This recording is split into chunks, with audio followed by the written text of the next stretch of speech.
Hello, and welcome to a special episode of How I Met Your Monster. We here at the pod, Zach, Casey, and I, do not take lightly this festive time of year. The time not only when we celebrate the macabre, dress up in costumes, watch scary movies, and go door to door requesting candy from strangers, but when the veil between the realms of the living and the dead is at its thinnest. When we lean into the mad and macabre. When we don't discriminate against someone just because they're dead, and even go so far as saying, "Hey, ghost, you're welcome here. Come on in." We are, of course, talking about Halloween. For horror fans, this time of year is as much an annual high point as it is a reset. We spend the year looking forward to it, and then sadly wave it, and all the ghosts and macabre that came with it, goodbye. So it seemed only natural that we take this time to treat it as a celebration of what the year before offered us, a horror fan's New Year's Day, if you will. And to celebrate, we're dedicating this special episode to ranking all of the monsters we met this past year. No, not since the start of the mortal New Year in January, but the start of the Monsters New Year on Halloween. So without further ado, we ask that you put on your best costume, chow down on your favorite seasonal snack, and enjoy this most festive celebration of All Hallows Eve as we rank the top 27 monsters featured on the How I Met Your Monster podcast. You're listening to How I Met Your Monster, a podcast that explores the introductions to your favorite movie monsters. My name's Zach. I'm Danny. And I'm Casey. And together we dive into the world of horror to find out how filmmakers have introduced us to our favorite monsters time and time again. This is How I Met Your Monster. Boss, you opened it. We came. I met him 15 years ago. I was told there was nothing left. Explorers in further regions of experience. Demons to some, angels to others. Call you Meatloaf!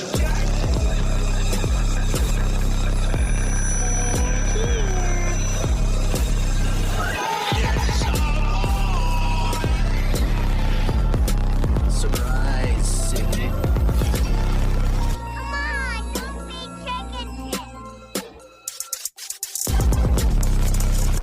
Okay, so Danny, I am super excited about this episode. Me too. I've always wanted to rank these specific 27 monsters.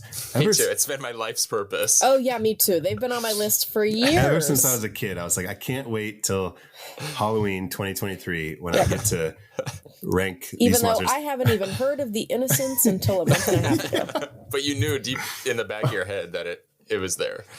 That's right. So, Danny, can you explain to our listeners how we are going to do this ranking, how this ranking is going to go down? Yes, it is a highly scientific process. I went to the Alps last year and I studied the secret art of ranking by the Dr. Schwartz. Dr. Schwartz. Dr. Schwartz. Schwartz rank? Yes, the Schwartz rank. And basically, it's pretty simple, but also not. And I've never done this before. I have seen it done in other podcasts, like the James Bonding podcast, the Halloweenies podcast. So it seems like a tried and true kind of thing. I should mention that those are the pseudonyms of Dr. Schwartz, who lives in the Alps. Yeah, so basically what we're going to do, it's pretty simple. Each one of us, each of the three hosts, Zach, Casey, and Danny, we have made up our own unique rankings of the monsters in the last 26 movies we have done. What we're going to do is we're going to take turns starting from the lowest rank on our list, and we're basically just going to sound off. I should also point out, by the way, even though there are 26 movies, there will be 27 monsters because we split two of them, and you will see who they are later. You'll figure it out. I don't want to spoil anything, even though, spoiler alert, we're only covering movies we've already done. So you should listen to episodes if you haven't already. Yeah, so basically how it'll play out is Zach will list a monster, I will list a monster, Casey will list a monster. If they are different, we will not talk about them. The moment we all rank the same monster, we can then discuss said monster. Does that make sense? So does that mean if I have somebody for 27. You have it for 26. Mhm. Zach has it for 25. Then after 25, we talk about it. Yes. Once we get to 25, once the third person mentions the monster, we are now in discussion mode. We are going to talk about them. They are going to take the official spot on our collective How I Met Your Monster ranking, and then we will go from there until we reach number 1. Now, despite the fact that I have seen this done on other podcasts, my brain too scrambles when it tries to figure out how could we possibly get to a number 1. So we will figure it out once we get there, and it'll be a fun journey. My brain too scrambles. So I'm going to have a little list here. Zach, Danny, Casey. I wonder if there's a better way to do that. I would possibly, perhaps, maybe Go by monsters. just write the numbers next to what you have. That's exactly what you're absolutely right. Okay. Yeah. Thank you, Casey. Mhm. See, this is why we just work better as a freaking team. A team. We're a freaking No team. team We're here. a How I freaking Met Your guy. Monster. I've always referred to us as a posse, but The Insane Monster Posse. we should have all worn clown makeup. All right. Aren't I those mean, I guys have- like, those guys are like fucking crazy, right? I Isn't don't there think like a whole following or something? Yeah. So they're not great. I don't think they are. I think that they've cultivated this it's kind of like a Charles Manson thing. Charles Manson wasn't really Okay. Charles Manson was a good And guy. we are referring to the, just for our listeners, we are referring to the Insane Clown Posse. Yeah. No, I don't think Charles Manson was a good guy. I think he was just an idiot that wanted people to think that he was cool, and he wanted to just do drugs and have sex with a bunch of young women. And it got a little bit out of hand. So I think with ICP, they like curated this whole like thing about them and all this fake like dark carnival shit, and then crazy people ended up following them, and Gotcha. Man, yeah, they're called something, aren't they? Like juggalos, juggalos. juggalettes. Why Casey, do I know that? Don't she ask, said that please. so fast. She's like, yeah, juggalos, duh. Their annual festival thing is called The Gathering. Oh my God. I didn't know that. Gathering. Okay. All right. I Now- only know it because I watched Workaholics, guys. There was an episode of Workaholics about it. Sure. Yeah. So what order do we want to do? Do we want to just do it how we normally intro? Zach, Danny, Casey, Zach, Casey, Danny, Casey, Zach, Danny, Casey, Danny, Zach. Doesn't matter. I think Danny should start, Oh, okay. and then Oh, shit. I will go, and then Casey, the disruptor, will go third. Yes. Why am I the disruptor? Because your list is going to be it's going to throw us for a loop, I think. I'm excited. I really do think, because even I surprised myself with my list. I was like, oh, wow, I wouldn't have thought that I would put that there. But some of them are Yeah. more obvious. I don't know. We'll see. Yeah. Yeah. I should also point out the fact that our ranking system was very flexible. We're going sort Yes. of on the strengths and weaknesses of these monsters, not the movies themselves. And there are objective elements to it. Like, was this monster effective at what it did? Is it scary? Is it that? But it's also really subjective at the end of the day. You either like the monster or you don't. Yeah, I will also say a big part of mine was memorability, Okay. Oh, I Okay. like because that. there Yeah. were some that I Yeah. didn't even remember. Yeah, that's a really good point. I think maybe subconsciously I kind of followed that too. So that's good. Yeah. I feel like we're all basically on the same page, which should make this ranking really fun. All right, well then I'll start it off. All right. And remember, we do not discuss these monsters until we are all. The monster has been listed 3 times by all of us. That's right. Not 3 times by all of us, but by all of us, which is 3 times. If we all, If you say 3, it's like Beetlejuice. I feel like we should be talking about this first monster like right away, because if we all do not have this same monster in our bottom position, I do Well, not know what the fuck is wrong with us. You guys are gonna fucking hate me so much, No, I especially probably in these don't. bottom ranks. Yeah. Okay, but remember, we cannot. I don't want to hear Yeah. any opinions until we get. I don't to want to hear it. Yeah. Okay, so in my number 27 spot, in last place, I have ranked Belial from Basket Case 3, The Progeny. No. I don't want to hear Okay, it. I'm sorry. Okay. We're not going to talk about him for a long Nope. time. I'm just going to Oh talk my about it. God. Okay, Zach, Okay. what do you have? In my number 27 spot, I have, which you guys should, I have Slim Razor Okay. from House 2, The Second Story. Okay. For 27, I have Adam, Kurt, and Harry from Stir of Echoes. Okay, so we have. Oh wow, we are off to Belial. a start. Okay. We have. Okay. Sorry, this list is actually harder to follow than I thought it would be. I want to make sure I. Oh my god. Oh, Slim and Adam, Kurt, and Harry from Stir of Echoes. Okay, number 26. You guys are gonna fucking hate me so much. I have Pastor Abin Cooper in the 5 Points Trinity Church from Red State. Okay. I'm not making a face. I'm not making a face. I'm not. We making just a did face. this so differently. Yeah. But I promise I have points to make. Okay. So my number 26th ranking is Peter Quint from The Innocents. Okay. Mine is Slim Razor from House 2. Oh, two for Slim. 2 for Slim Razor. Okay. Mr. Razor.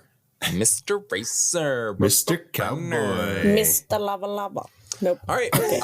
In my 25th ranking, I have Adam, Kurt, and Harry from Stir of Echoes, which puts it at 2 ranks. This is so difficult to keep just like a face with no faces. Okay.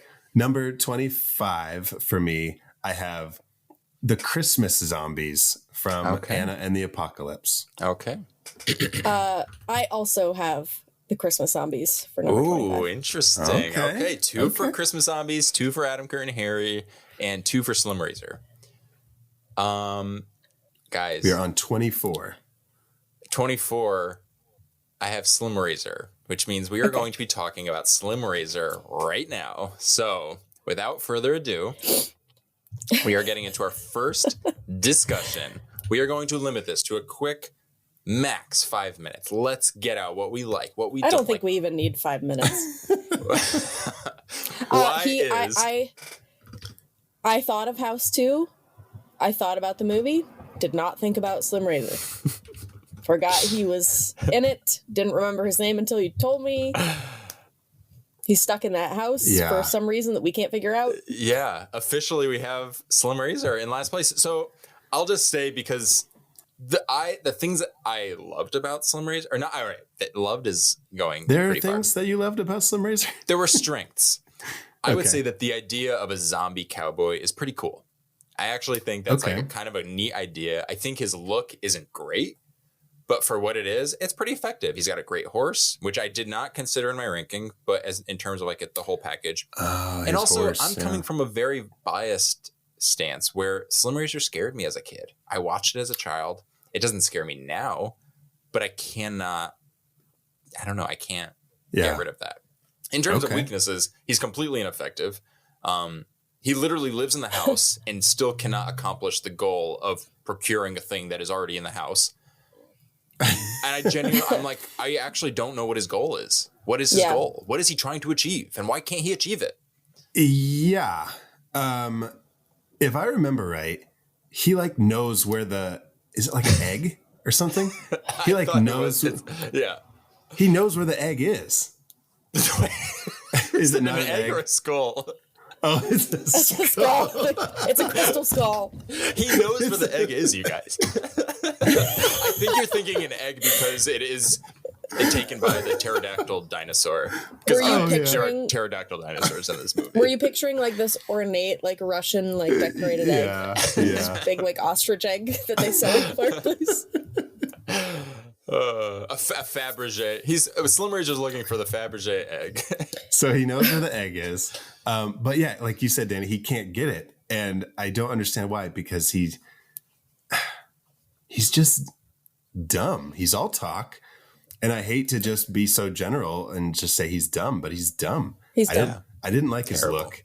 And this is I'm not like bashing the filmmakers. I'm not like bashing the movie, but because for whatever they were going for, they went for it. But yeah, it didn't work for me. Yeah. His look and his attitude. His vibe. I didn't like his attitude. Yo, I don't like your okay? Wow. Slut.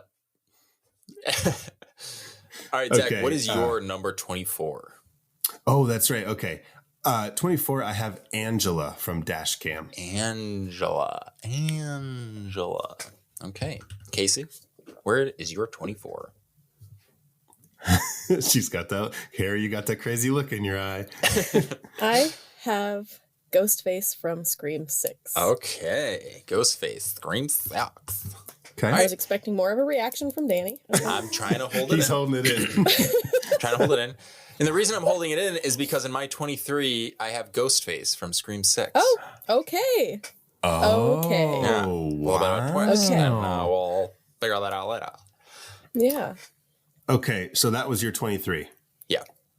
Okay, 23, I have Mick Taylor from Wolf Creek. Mick Tyler from Mick Wolf Tyler. Creek. 23, I have Angela from Dashcam. Angela. Oh, two for Angela. Votes, Okay. Angela. All right. Did he- All right. Are you We going are to do the rest still. of this episode as Mick Taylor? Yeah. All right. We've got in number 22. I feel like this accent's going to be drifting a bit. I don't know what it's today, man. In number 22, I have the Happy Toys truck from Maximum Overdrive. Okay. I went with the Black Bear from Backcountry. Okay. Wait, I'm a little. Where's Happy Toys truck? Okay. Happy Toys truck, Black Bear from Backcountry. All right, Casey, what do you got on your number 22? I also have the Happy Toys truck. Oh, okay. So we have 2 votes. Alrighty. Now, in 21, I feel you guys. All right, I'm not gonna say anything. I have the stuff from the stuff. Okay. I have, and this seems like a weird monster to have way down far on the list, but 21, I have Satan from the movie Devil. Oh, I also have Satan from the movie Devil. as well. Ooh, Oh, okay. okay. 2 votes for Satan. Now, okay, my number 20. Satan, right in the Satan! elevator. God, guys, we're like already on to our number 20s, and we only have 1. So this is going to be a Yeah. very interesting list. Okay. Yes. So 20, I have, let me see where this is on the list in case there is a moment of, guys, we're talking about it. I hope you're feeling, even though it is Halloween, I hope you're feeling seasonal because we're about to talk about the Christmas zombies from Anna and the Apocalypse. Oh, okay. Okay. I will gladly talk about Anna the Apocalypse any time of the year. Yes. Actually, since this is your movie, do you want to take it? So I will say that I absolutely, positively, whatever another word is, another synonym, Definitely. I definitely love Anna and the Apocalypse. But I will say that the one thing I absolutely, positively do not care about in Anna and the Apocalypse is the zombies. yeah. Yeah. For zombies, they're fine. It's just like, to me, and yes, they're the thing that sets the whole movie in motion. Yeah. But I don't care. Like, they could be gone. Right. And But it could what be do you love about the movie? It could be That it's any fun. other. They're It's singing. fun. The singing, Yeah. just the music, the lyrics, the Yeah. aesthetic of the whole thing, and it's just great. But if it could be any other threat, and Right. I would still love That's a it. great point. This Right. zombies are kind of just like, Been there, because done I think I put off watching that movie for so long. Yeah. Because they're it just was like, zombies. number one, it was a musical, and I'm not really into musicals, but I do love this one. But it's just like, same reason I put off Train to Busan for so long. I was like, zombies, I do not care. Yeah. Same. with you. I think it's very rare. I was going to say, like, if you compare it to something like 28 Days Later, it's like, I mean, even the zombies in that movie aren't necessarily awesome because they're just zombies, but it's like, I don't know. Yeah, they're just zombies. Yeah, my kind of sentiment was the same thing. Is like, I thought they were very effective. I thought they were very brutal. I was actually surprised by how brutal they are in this movie, but they're just zombies.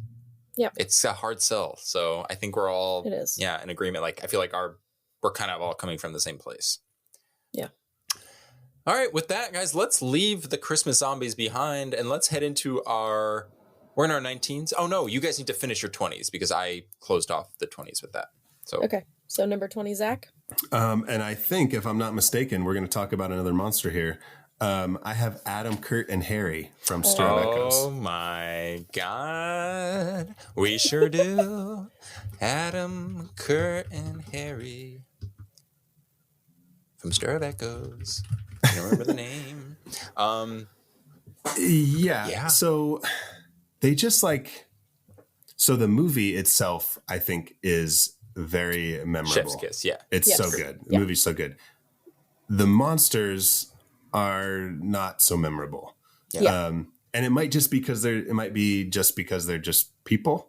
Yeah, but they're not the center. Yeah. Well, we're supposed to believe that the monster is the ghost, but it turns out that that's not actually the case. Right. And you also get into like this, and I need to preface this by saying like, I'm not condoning what they did, but because of the situation of how they are, it's like a father and a son thing. Yeah.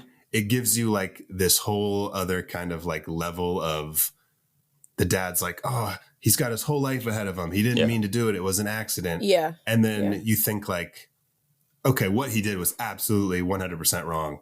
But then you're also thinking like, oh, well, I kind of get it. Okay. Yeah. You would do whatever you would do for your kid. You don't have to condone it to understand why their motives were what they were. Or like why they did what they did. Right. Yeah. And so in terms like of like, and so in terms of like monsters, they're kind of low on my list because although what they did was monstrous, there was like that sense of like regret and all that stuff. And so in terms of like being monsters, that's why I put them so low. Okay. Yeah, they were last on my list because I didn't remember their names at all. I still can't even picture them in my head. I have no idea what any of them even looked like, you know. Okay. So, you know. Just picture like a bro with like a red Solo cup. That's that. Yeah. That's all three of them. I mean, you know, it is terrible because they did, you know, this was a real, like, quote unquote, real people in like what could be a very real situation. Yeah. Right. But yeah, I couldn't. Yeah. I basically was just like, if I had to pick a strength of theirs, I said they worked as a team. So like, and you have to understand. And that's why they ended up on number 20 on my list. Yeah, you have to understand, like, I did this specifically to be like, I scraped the barrel to find a strength because these guys were so unmemorable, despicable, because as their weaknesses, I just said they're spoiled, entitled rapists. And you could not be worse. If we were going by like human monsters alone, I would say they were at the bottom, but I was ranking it. Just my system was just a little different. Yeah. Yeah. It's funny to me because the most memorable thing about them for me is that the actor who played the dad was in Ghostbusters 2. And I remember him from Ghostbusters and not from this movie. Not this movie. Yeah. That's funny. All right. Okay, Casey, who's your number 20? Yeah. I have Peter Quint. Peter Quint, which gives him 2 votes. Okay. Oh my goodness gracious, you guys. Oh my goodness.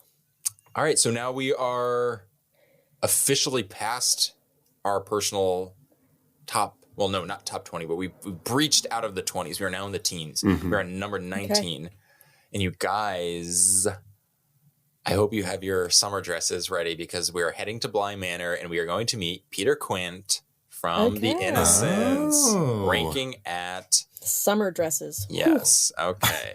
With the big, don't they have like cages underneath them? Didn't they wear like thing to make them big? Just wear the cage. That's my favorite part. The frame. I just wear the wire frame. And I wear it upside down, so it's sort of like a tall hat. You're like a dog with a cone on its head. I would say, again, obviously I love this movie. It was my personal choice. I do think this is a fairly effective monster. I pointed out that he's kind of just like a big creep. He's pretty powerful just in terms of like what we've heard he's done. He has like a lot of influence, but also like has a physical presence. He's very mysterious, which I personally like. And he's very handsome. He's a very handsome man. Very handsome man. Yeah. Like literally you just like mention handsome and Mrs. What's her face? Was he a handsome man? And she's just like, Peter Quint? Or like, oh, okay. Peter. And he just like kind of pops out of nowhere in like the spookiest settings. I would say the reason why he's lower on the list, So, Despite all these positive things, I would just say we don't see him enough. You know, he's just not. He's mentioned. He has a presence, so to speak, but we just don't see him enough. And our focus is more on the boy. He's also kind of a perv, which we refer back to our Innocence episode. You'll get the whole scoop. Yeah, this goes back to where it is on mine. I was kind of just indifferent about him. You know what I mean? I like the idea of the movie and like the possessing the children and stuff like that. But I just kind of was like... Just didn't click. Do we only see Peter Quint in Windows? Yes. Yeah. He's the window ghost. What if he's just the window cleaner? It's like, guys, I've been doing this every night for the last 20 years. It's like that. You guys ever hear that stupid like children's horror story when the kid is at home and he sees this creepy guy outside the window and he hears this voice going, "I am the Viper." And the kid's like, "Holy shit." And he closes the blinds and he turns the lights off and he goes, "I am the Viper." And he's like, "Oh my God, what?" So he reaches for someone, he tries to call his mom, but the line's dead and he can't get through and he's freaking out. He's like, "I am the Viper." And he opens the window and he comes face to face with this man. He's like, "I am the Viper and I come to wipe your windows." Shut up. I think, Danny, that was in one of those scary stories books from when we were kids. Scary stories to tell in the dark or whatever it is. Because I remember that. I've come to wipe your windows. Where do you stand, Zach? On Peter Quint? Yeah. He just, he was only in Windows. Zach hates that. That's a weakness. I hate Windows. It just like he wasn't around enough for it to be like, I mean, it was mostly the kids. Yeah. And then you were kind of like, oh, is Peter Quint like, you heard about him a lot, but you didn't see him a lot. Totally. Which is effective in the movie, I guess. But in terms of being a memorable monster, it's kind of just like, You know, you think about the Innocents, if you're a fan of the movie or you've seen it before, you think like, you probably think just Miss Giddens and the kids. Mm-hmm. And then you're like, oh, wait, who is the ghost? Totally. Unless you're Josie Grossi and all you think about is Peter Quint and how fucking he's just a hot piece of ass. That Veronica Vaughn. How fucking handsome he is. Miss Giddens is describing to him. She's like, "Did you tap it?" She's like, "What? Are you even talking?" Did you tap on the window? Did you tap on the window? That was another element I wanted to add to this that I forgot about. Smash or pass. Oh yeah. Well, you can do it in our top 10. Let's do a quick round. Slim Razor. Pass. Christmas zombies.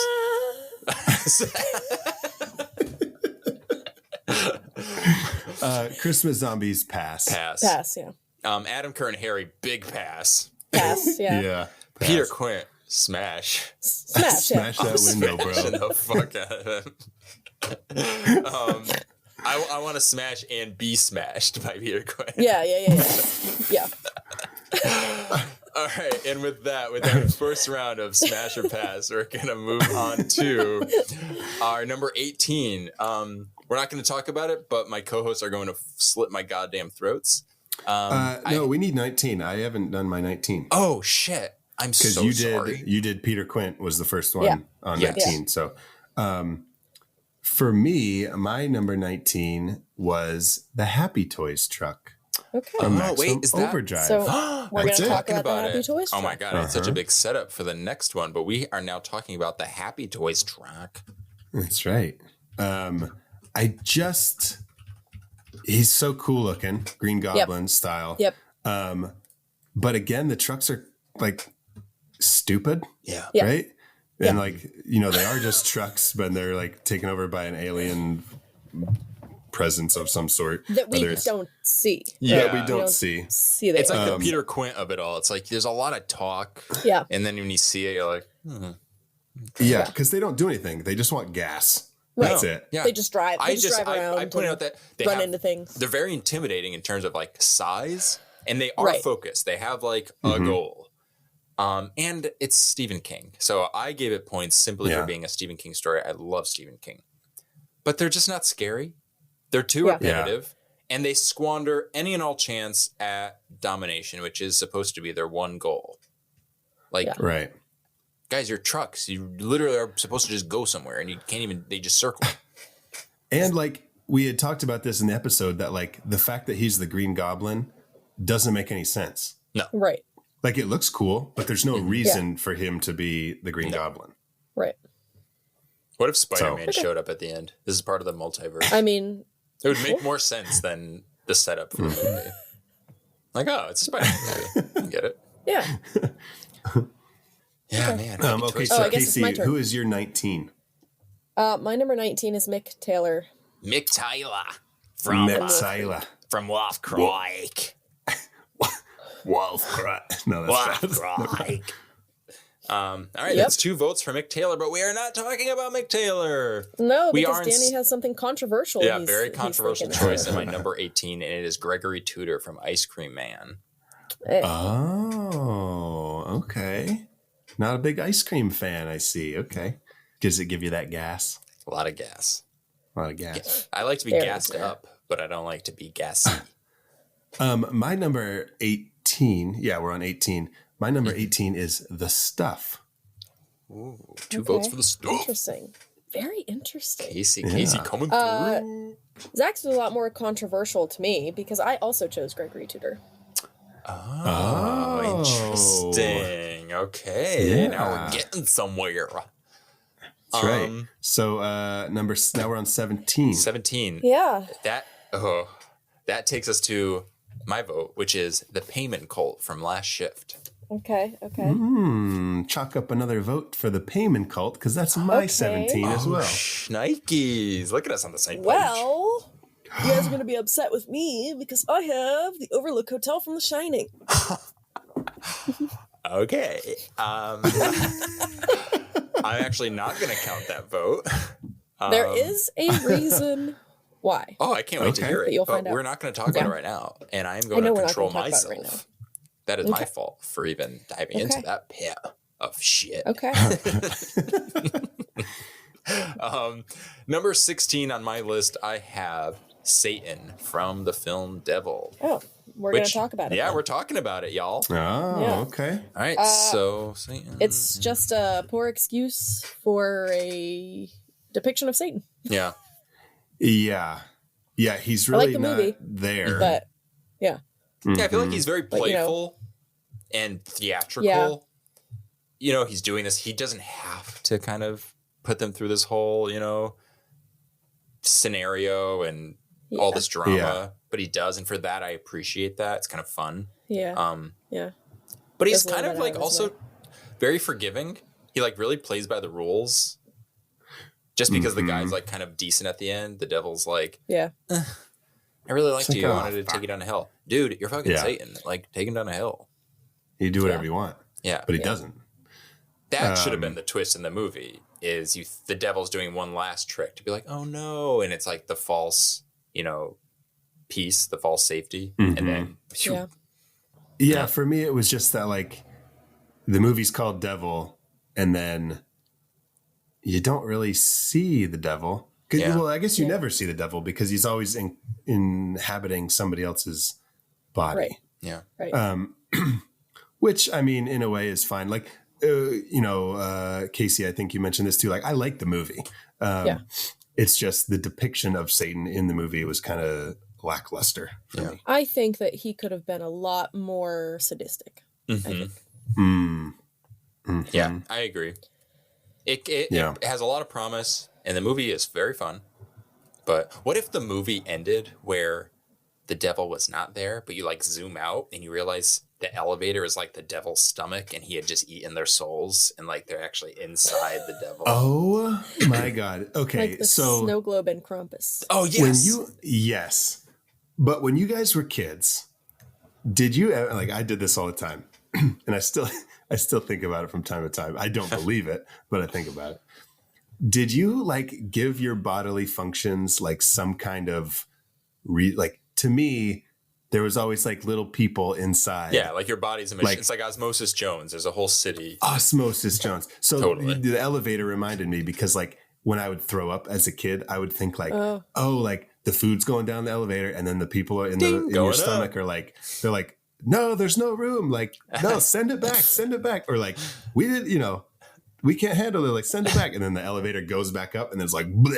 Mm-hmm. Wow, that's Yeah. No, I'm with crazy, you, Zach. right? The little I people. didn't go so far as to the elevator and the. Oh, there's a whole system. I There's like a whole that. system. I like how specific yours were. Thanks. Thank you. You're like Satan Okay. in this movie. okay. What are we on? Okay, so we're on 16 because you Yeah, picked because we all agreed Satan. on. Yeah. Okay. Okay. So, 16. Yeah. So, My So number Zach's 16, number 16. is Evil Ash from Army of Darkness. alrighty. First vote for Evil Ash and Army of Darkness. Casey, what do We're you gonna got? count a second vote for Evil Ash. From Wow. Ooh. Okay. 2 votes. Evil Ash. Guys, and we are now on my number 15, and I have the Almonds from the House of the Devil. Okay. Oh. Zach is sharp. I love where our lists are going because they're all over the place. Mm-hmm. Number 15 for me, I have The Socialites from Society. Okay, the Socialites. First vote are the Socialites. Casey? So we are going to talk about the Payman cult from last shift. Oh, snap. Yeah. Hey. Did Zach? Oh, yeah, he did do the payment call. You guys both did it. Oh, yeah, payment call. Yeah. Last shift. Gonna add it to the official ranking. Before we talk about the payment cult, Danny, can you read the list so far Yeah, so we in terms are of now, our final ranking? to catch us up on where we are in the ranking, we have from last place in 27, we have Slim Razor in House 2, the second story. In 26, we have the Christmas Zombies in Anna in the Apocalypse. In 25, we have Adam, Kurt, and Harry in Stir of Echoes. 24, we have Peter Quint in The Innocents. In the 23rd spot, we have Happy Toy Struck from Maximum Overdrive. In the 22 spot, we have Satan in Devil. And in the 21st spot, we have the Payman Cult in Last Shift, which we are about to talk about, and which leaves us open to our top 20, which is coming up pretty soon. Oh, boy. And this is going to get confusing because if we all have something different for number one. How? It's whoever gets the higher vote.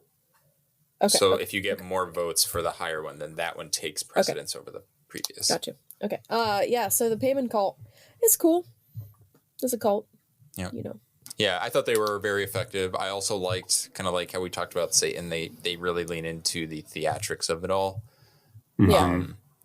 But they were a little derivative. Like you said, like you kind of, it's hard to be memorable because you just think of other cults that they're kind of referencing. Yeah. And I'm like, you start to they kind of bleed into each other. Yeah. Yeah. What about you, Zach? I don't have much to say about the payment cult. Yeah. Well, then don't say anything. They were just kind of there because like most of the time it wasn't them. Yeah. I mean, it was them, but like they weren't around until like the end. Sure. Yeah. And I mean, I know we're talking about the monsters themselves and not the movies. On top of all that, I put off watching Last Shift for so long until Casey chose it for one of our episodes, simply because I was judging a book by its cover. Yeah. And John Payman from the Payman Cult on the poster of that movie with his teeth and like the pentagram like burned into his face. Like, I just thought it was stupid, silly. And I was like, it just doesn't grab me. I was like, this looks terrible. Which the movie was not terrible. It was actually really good. But that's one of the reasons I put it off was just because of his look. And I was like, I'm with you. And like the sharp little teeth where he had like too many teeth. teeth. They show that in the movie. They do. I think. I know they have like the They things walk cut in into on their him faces shaving with his like teeth. the bags over their heads and stuff Yeah. to see the blood. But Yeah. I do remember at the end, like when he's like up in her face, you see his little teeth. His little teeth. His little Yeah, Ben not Affleck scary teeth. when you refer to them as his little teeth. his little teeth. Oh my God, you guys, Indy has teeth. Aww. Oh shit. She got two little teeth. Oh. I'll send a picture. It's like Jack Nicholson and Wolf. That's just what he did. There's no makeup in that movie. He just didn't shave. So Casey, you said Payment Cult, which means, I'm confusing myself because now we're at 14. Yeah. Okay. For number 14, I have The Grabber from The Black Phone.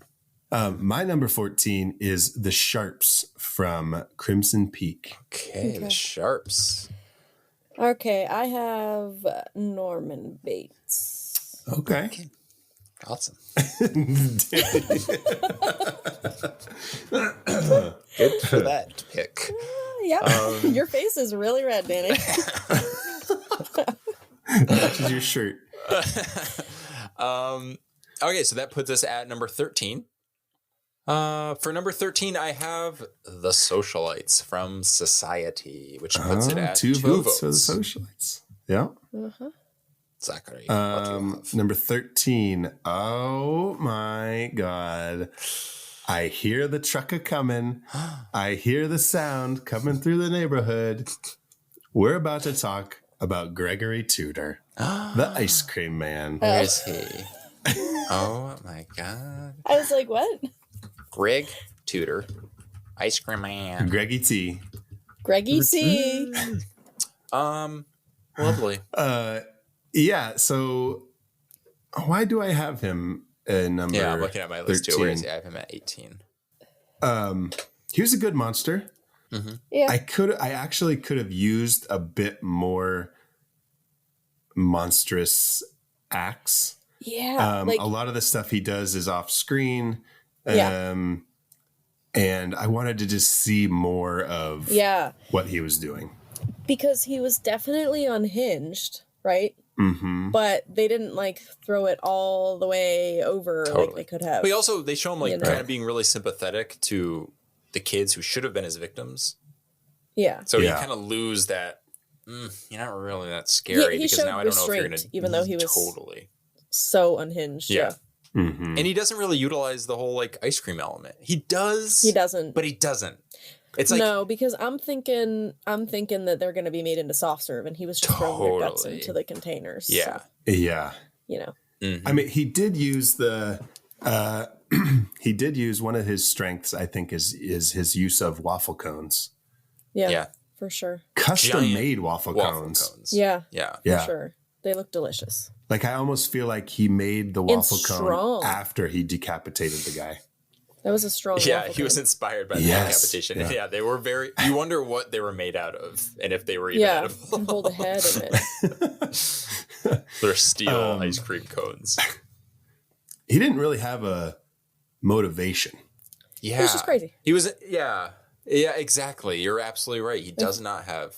technically... why did he go to the insane asylum in the first place? Yeah. He was traumatized. Just by seeing the ice cream man get gunned down well, in I'm the sure street? that he had mental health issues to begin with. Yeah. And then they packed too much in with the whole mafia drive-by. Who was the original ice cream? Huh? Ice cream scoops. Hardpack. Hardpack.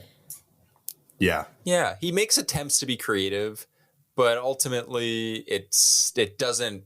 You're promised something with the title and with the bizarre nature of everything. And I almost called him Ron Howard again. What is his name? Clint. Clint. Yeah. Clint makes some promises and he really does sell it. It's higher on the list. Honestly, if it was not Clint Howard, it probably would be much lower. Yeah. Yes, I agree. Yeah. But, for sure. Yeah. Greg. Okay. Is it my turn? Yeah. Number 13. Oh my God, my list. Candy cane. Candy cane. I have Rusty Nail. Rusty Oh. Nail. Joyride. First vote for Rusty Nail in Joyride. Okie dokie. So that puts us at... Help me out. We just did 13. Our number 12 spot. So now we're on 12. Number 12, I have the General Spider from Arachnophobia. Oh, it's getting creepy in here. I, too, have the General Spider from Arachnophobia in my number 12 spot. I do not have the General Spider. I have the It's got a Almonds little from less creepy in here. from House of the Devil. The almonds coming out. That's 2 votes for the almonds, right? I think That's 2. Yes. Yeah. Okay, so nothing to talk about here. We're going to move on to our number 11 spots. Okay. I have the black bear from Backcountry. Okay. Ooh, high on your list. High on your list. So I surprised myself. So that's black bear. So that's 2 votes for the black bear in Backcountry. Mm-hmm. And you can mark down our first vote for the Smile Demon. Alrighty. Okay. Smile Demon. All smiles here. But not enough smiles to talk about. That's right. My turn? Yeah. Yes, you're number 11. Okay, number 11, we're going to talk about the General Spider from Arachnophobia. Oh, okay. Creepy crawlies. Oh my God. Yeah, so it actually was a lot higher on my list than I thought it would be, because I don't actually mind spiders, but then like I was texting you guys and thinking about being in a certain situation, Mm-hmm. and wow, that would be terrifying. Yeah. Yeah. Truly. That's really all there is to it for me. I was just picturing all of the spiders coming out of the walls in that house at the end, and Yeah. Mm-hmm. Yeah, I thought it's again effective, creepy. It's a spider, so just like it automatically kind of like climbs up the list for that. And also like in terms of strengths, there is like some sympathy because it was kind of taken out of its home, so any damage that it inflicts upon the people in this town is sort of warranted to an extent, or you can at least understand the motivation. well, it's also not. It's a spider. It's not. Yeah. It's just doing what It's just it living its naturally life. knows to do. Exactly. Well, see that I will disagree with that because that's that's one of, that's one of the reasons I ranked the General Spider so high is because I thought he was or she. I think it was a she. The General Spider's a she, right? No, the Queen. Oh, no. We had a There conversation was the about queen. this. Okay. I mean, the spiders that were brought, Yeah. So spider that was brought. so all the spiders are part of the General Spider. Yeah. So they take into Right. account like when they swarm the house. But I thought like the General Spider was being like, I guess the word would be malicious. Mm-hmm. But it's a spider, Zach. It can't be malicious. But it like wasn't, I feel like spiders just like will keep to themselves and do their thing. And Right. then like if you attack them or whatever, but like this spider was like out to get people. Yeah. Well, but I see in my mind, because it was a spider, regardless of whether, they didn't establish anything in the movie about this, but in my mind, it's still just a spider. So it's just doing biologically what what it thinks it's supposed to do. It doesn't have feelings. So Yeah. Yeah. Because there was the whole thing about like it's taking over, like it was spreading. that's probably what the goal, right? Its goal was just, biologically, that spider's goal is just to cover, and probably not have any threats or any, you know what I mean? So, it's supposed to take out anything that's a threat to it biologically. Yeah. Does that make sense? Yeah. Oh, it just started out being like one spider. Yeah. Mhm. Yeah. And then it mated with that house spider and made Right. Yes. the queen and all those other ones. Right. Okay. But it's still scary. Oh, it's Also, super scary. it did mate with its offspring, though. Pretty gross. Yeah. Well, yeah. Yeah. Spiders. Biologically. Biology. Yeah, I get it. I would also say that where am I? Where's the General Spider? I also thought the General Spider was mostly a backseat driver, kind of relies too much on the pack, which again, to Casey's point, is like that's what they do. But he's just kind of sitting there. Yeah. Yeah. Loser. He's like King Louis Yeah. from the Jungle Book. He just kind of sits there, has people or other apes or chimps or whatever bring it some food. Oh, isn't that what generals do? It's a good point. Generals are like the It is playing to part, like that leaders. is. Yeah. That's fair. All right, I changed my ranking. It's number 1. All right. So we are Number 10.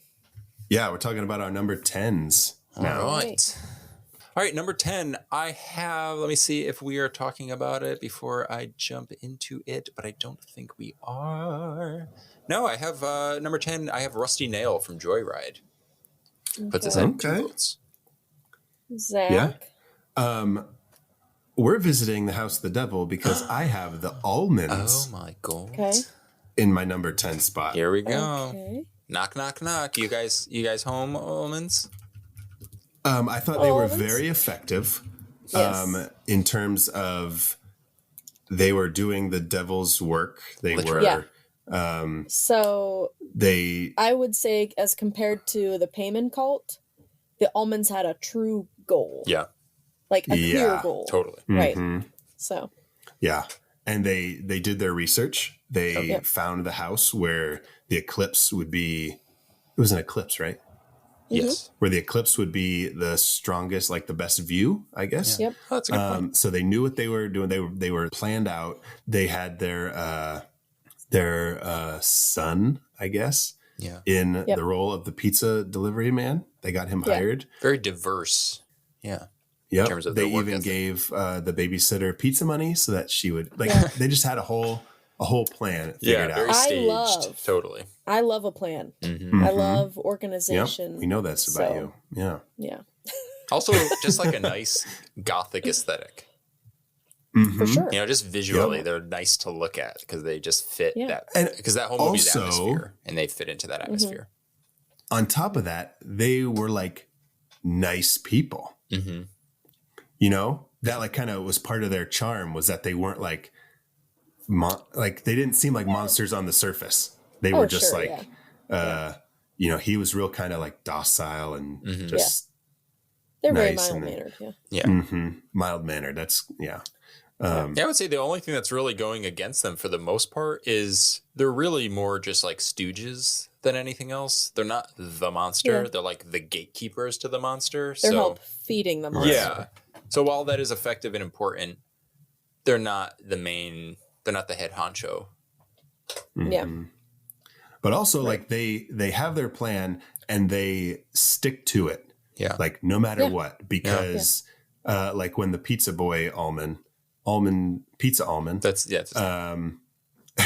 when he finds out that Greta Gerwig's character, Megan, I think her name is, I think it's Megan. As soon as he finds out she's not the babysitter, bam, she's gone. yeah. We're just Yeah. we've got rules. We've got a schedule to follow. We're just gonna. That's There's right. no time to pause. That's right. Yeah, I can really relate to that family. You know, organized, planners, problem solvers. I feel that. I like it. I love it. Yep. All right. So that Yeah. puts it's funny. We have a lot of like strong monsters on this because as highly as we spoke of the almonds, they're I at number know. 18. It's just crazy, Yeah. which is Oh a my testament to gosh. like we picked some pretty great movies, you guys. Yeah, I was. They're even at. They're my number 12, but it was still kind of like, you know, when I went from like 14 to 20, it was kind of stuff that I was indifferent to. Yeah. You know what I mean? Just kind of trying to find a place. But then when I would say for like 12, when I had them, it was kind of just the worst of the best, I guess. you know what I mean? That's a For me. great way to put it. You really had to lean into like the granular specific qualities that Yeah. they have to Yeah. help. I'm with you. Mhm. All right, Zach, number 10. No, my number 10 was the almonds, so it's on you. Oh, Okay, okay. so So, Your okay. number 10. So we are also going to be discussing another one that was number 10 for me because it is my biggest fear, and it was the black bear from Back. The black Okay, so we were bear. talking about the bear. So, you know, I felt like it had to at least be in my top 10 because it is my biggest fear. And in that movie, that bear just tore that fucking dude to shreds, yeah. literally. So, Yeah. Yeah, no remorse. Like you talk about like the spider just being just nature taking its course. yeah, biologically driven. Yeah, that's That's this, what this put the bear black bear just was like, so high for me too. Is like just the brutality of it. Yeah. Mhm. You know, I would say one weakness of it was the fact that it only has one on-screen kill. It has not a lot of screen Right. time, but when it is on screen, Right. oh, she rips shit up. Yeah. Mhm. I really like that.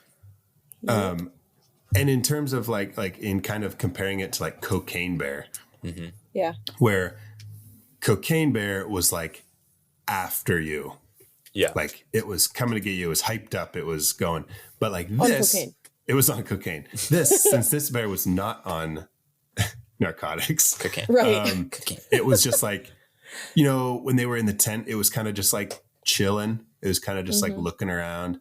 But then when it saw you, it was like, no, You're on my turf. You're mine. Fuck off. You're on This my is turf. my Yeah. home. I would argue that this was maybe the most scared I've been in any of the movies I watched that Yeah. we've watched. It was pretty. That really Really? freaked me out. It was so, Okay. you have so much build up to this scene, and then you have this payoff that is just like, they fuck with your head because you're like, oh, he's not going to die. Yeah. They kind of like grab at your kind of sympathetic qualities as a viewer, and then they kind of subvert it, and then they actually do kill him, even when he's like, don't let me die. And she's like, I won't, don't worry. Right. Yeah. Yeah. The brutality of it really got me. Mm-hmm. Yeah. It was kind of like, the way the movie went up until then, you didn't think it was going to get that crazy. Yeah. And then it was just like I remember my jaw like dropping when he was getting attacked. Like you're literally Yeah, watching a what human being the eat. fuck. And Yeah. and then as your brain is processing it, you're like, that's what happens when a human is eaten by a larger animal. There is nothing like it. Just that is nature, which all of a sudden like takes you out of your head. You're like, oh my god, we are so safe. And on why top I of it is that like don't this believe was based on a true story.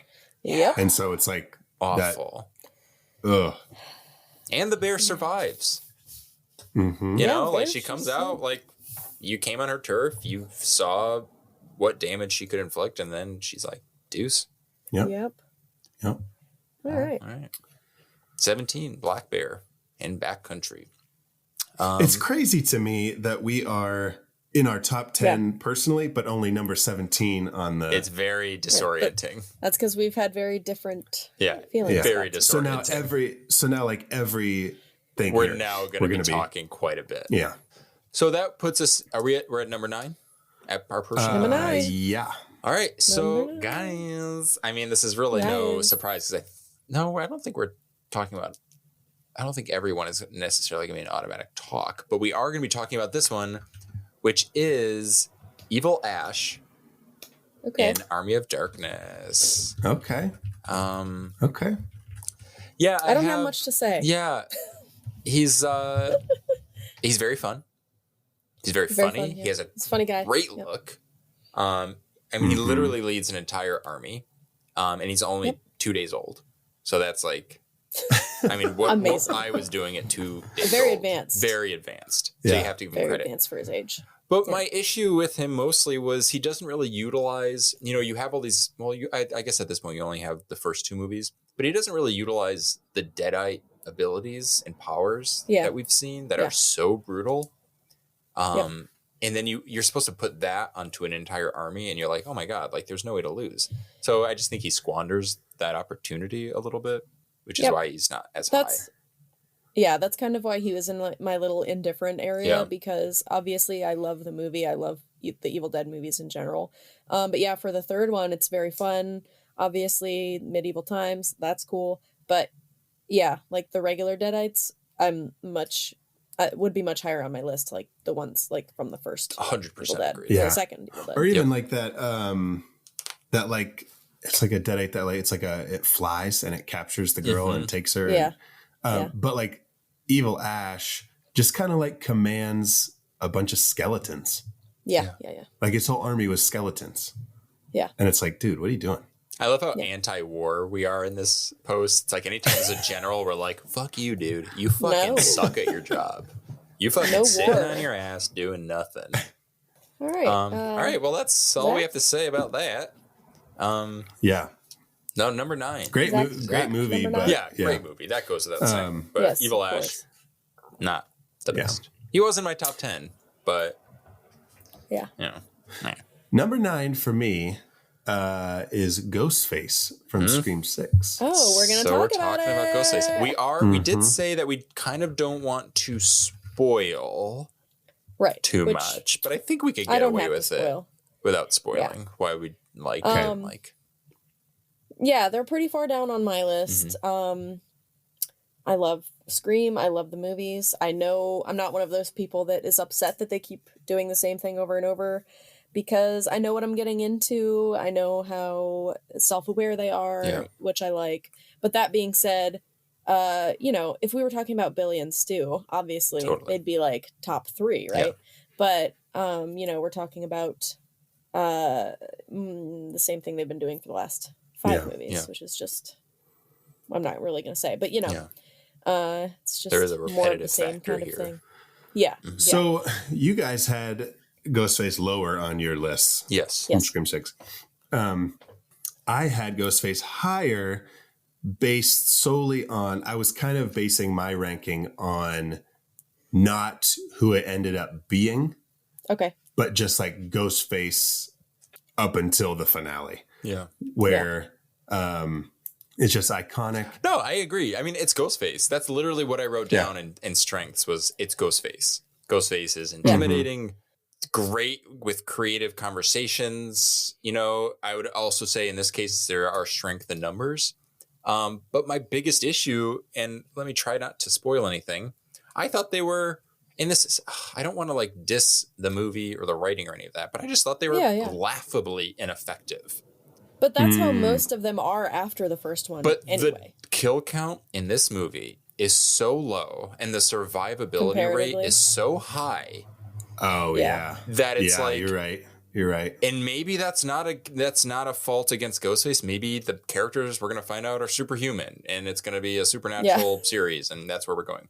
But also, I'm going to tell you why I put Ghostface so low. This irked me so much. This is a spoiler, but not really. It's kind of spoiling something that was cut from the trailers that is not in the movie. Okay. The trailers promised a great quote where he says, "I'm something different." That line is not only cut from the movie, it is untrue because it is recycled, which is fine. I'm not going to fault it for the motive. I think the motive, it is what it is.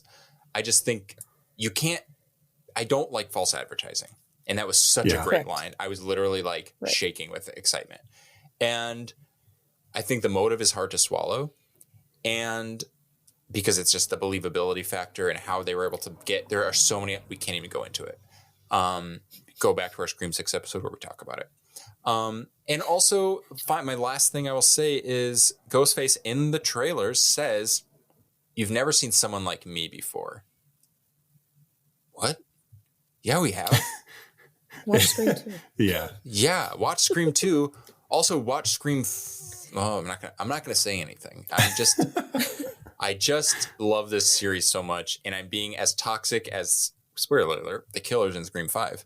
And I can accept that. The movie has a lot of highlights, but I just feel so passionately about this series that I feel passionately about this ranking. Okay. Well, I kind of want to, I won't change my ranking, but now that you brought up the survivability of the victims, that makes a lot of sense. Like he should have been lower on my, because so like 1, 2, 3, 4 people get attacked and survive.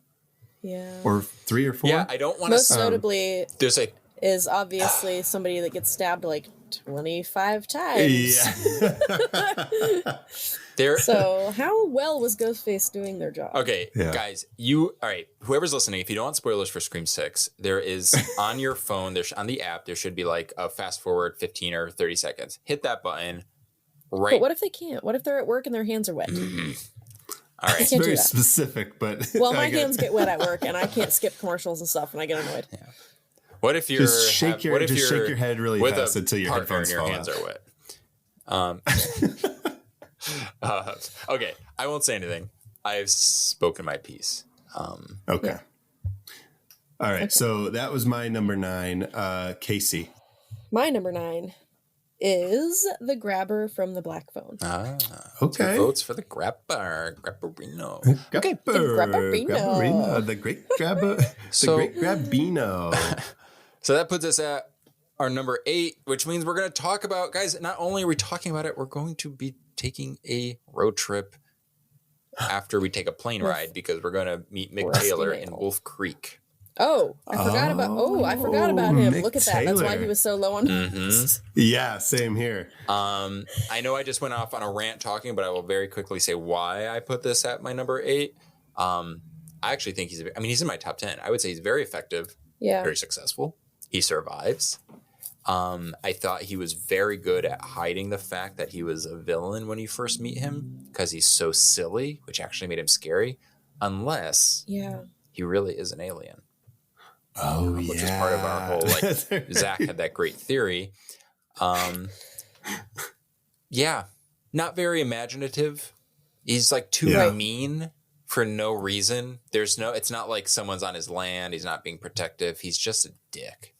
And that irritates me. But he was so creepy, really. I would not want to be on his turf. Yeah, so I can understand that. And being like a true crime person, I thought that he would end up higher on my list, but I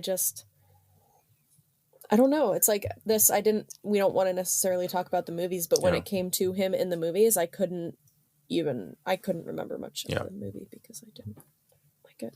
So the reason he's so low, and this is where I kind of fucked up. The reason he's so low on my list is some of the reasons why some of my rankings are so high on my list.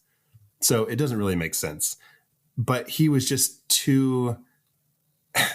Yeah, this really doesn't make sense when you hear some of my top picks. When you hear some of my top picks, it's very... You're like, I hate the name Mick. I know. No, it's not hypocritical, but it's like... what's it like? It goes against itself. Okay. Hypocritical. Yeah. Yeah. He was just too fucking brutal for me. Oh. Like, he was just like, he didn't have a reason to be doing what he was doing. Say, so just not maybe fun. Your other ones, he was just brutal for the sake of being brutal. Yeah. I mean, to your same point about what you said about Ghostface, I kind of wish I put him a little lower because now I'm looking at him and I'm like, I don't want to spend time with him. You know, it's the same reason why I wouldn't watch Wolf Creek again, or I would watch Evil Ash and Army of Darkness, because he's fun to watch. There's like a vibe, an ambiance that I'm like, oh, I like this. Even if they are brutal, I like being in it.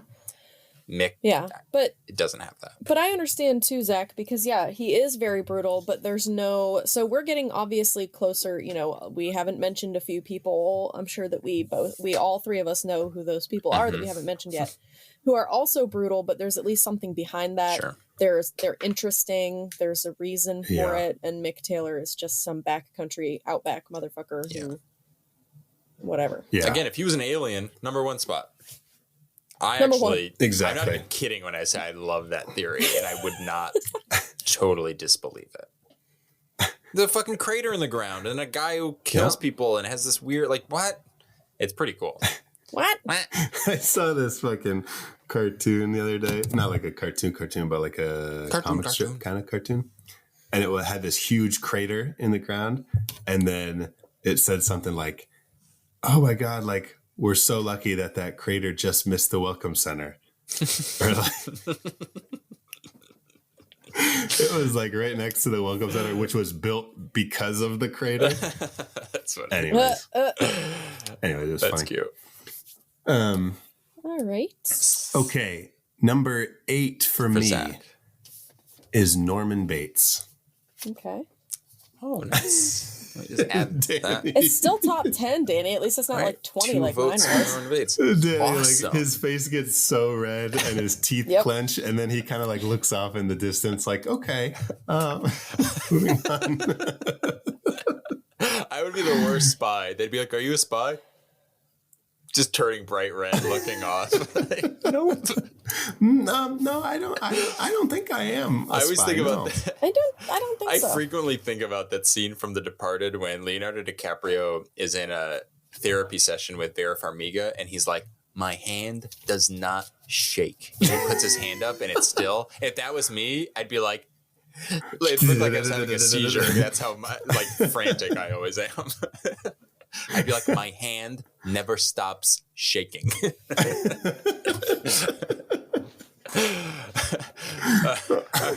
All right. Casey, your number 8. Ready for my number 8? My number 8 is The Sharps from Crimson Peak. The Shops. Crimson Peak, 2 votes for The Shops. All right. We're not there yet. All righty.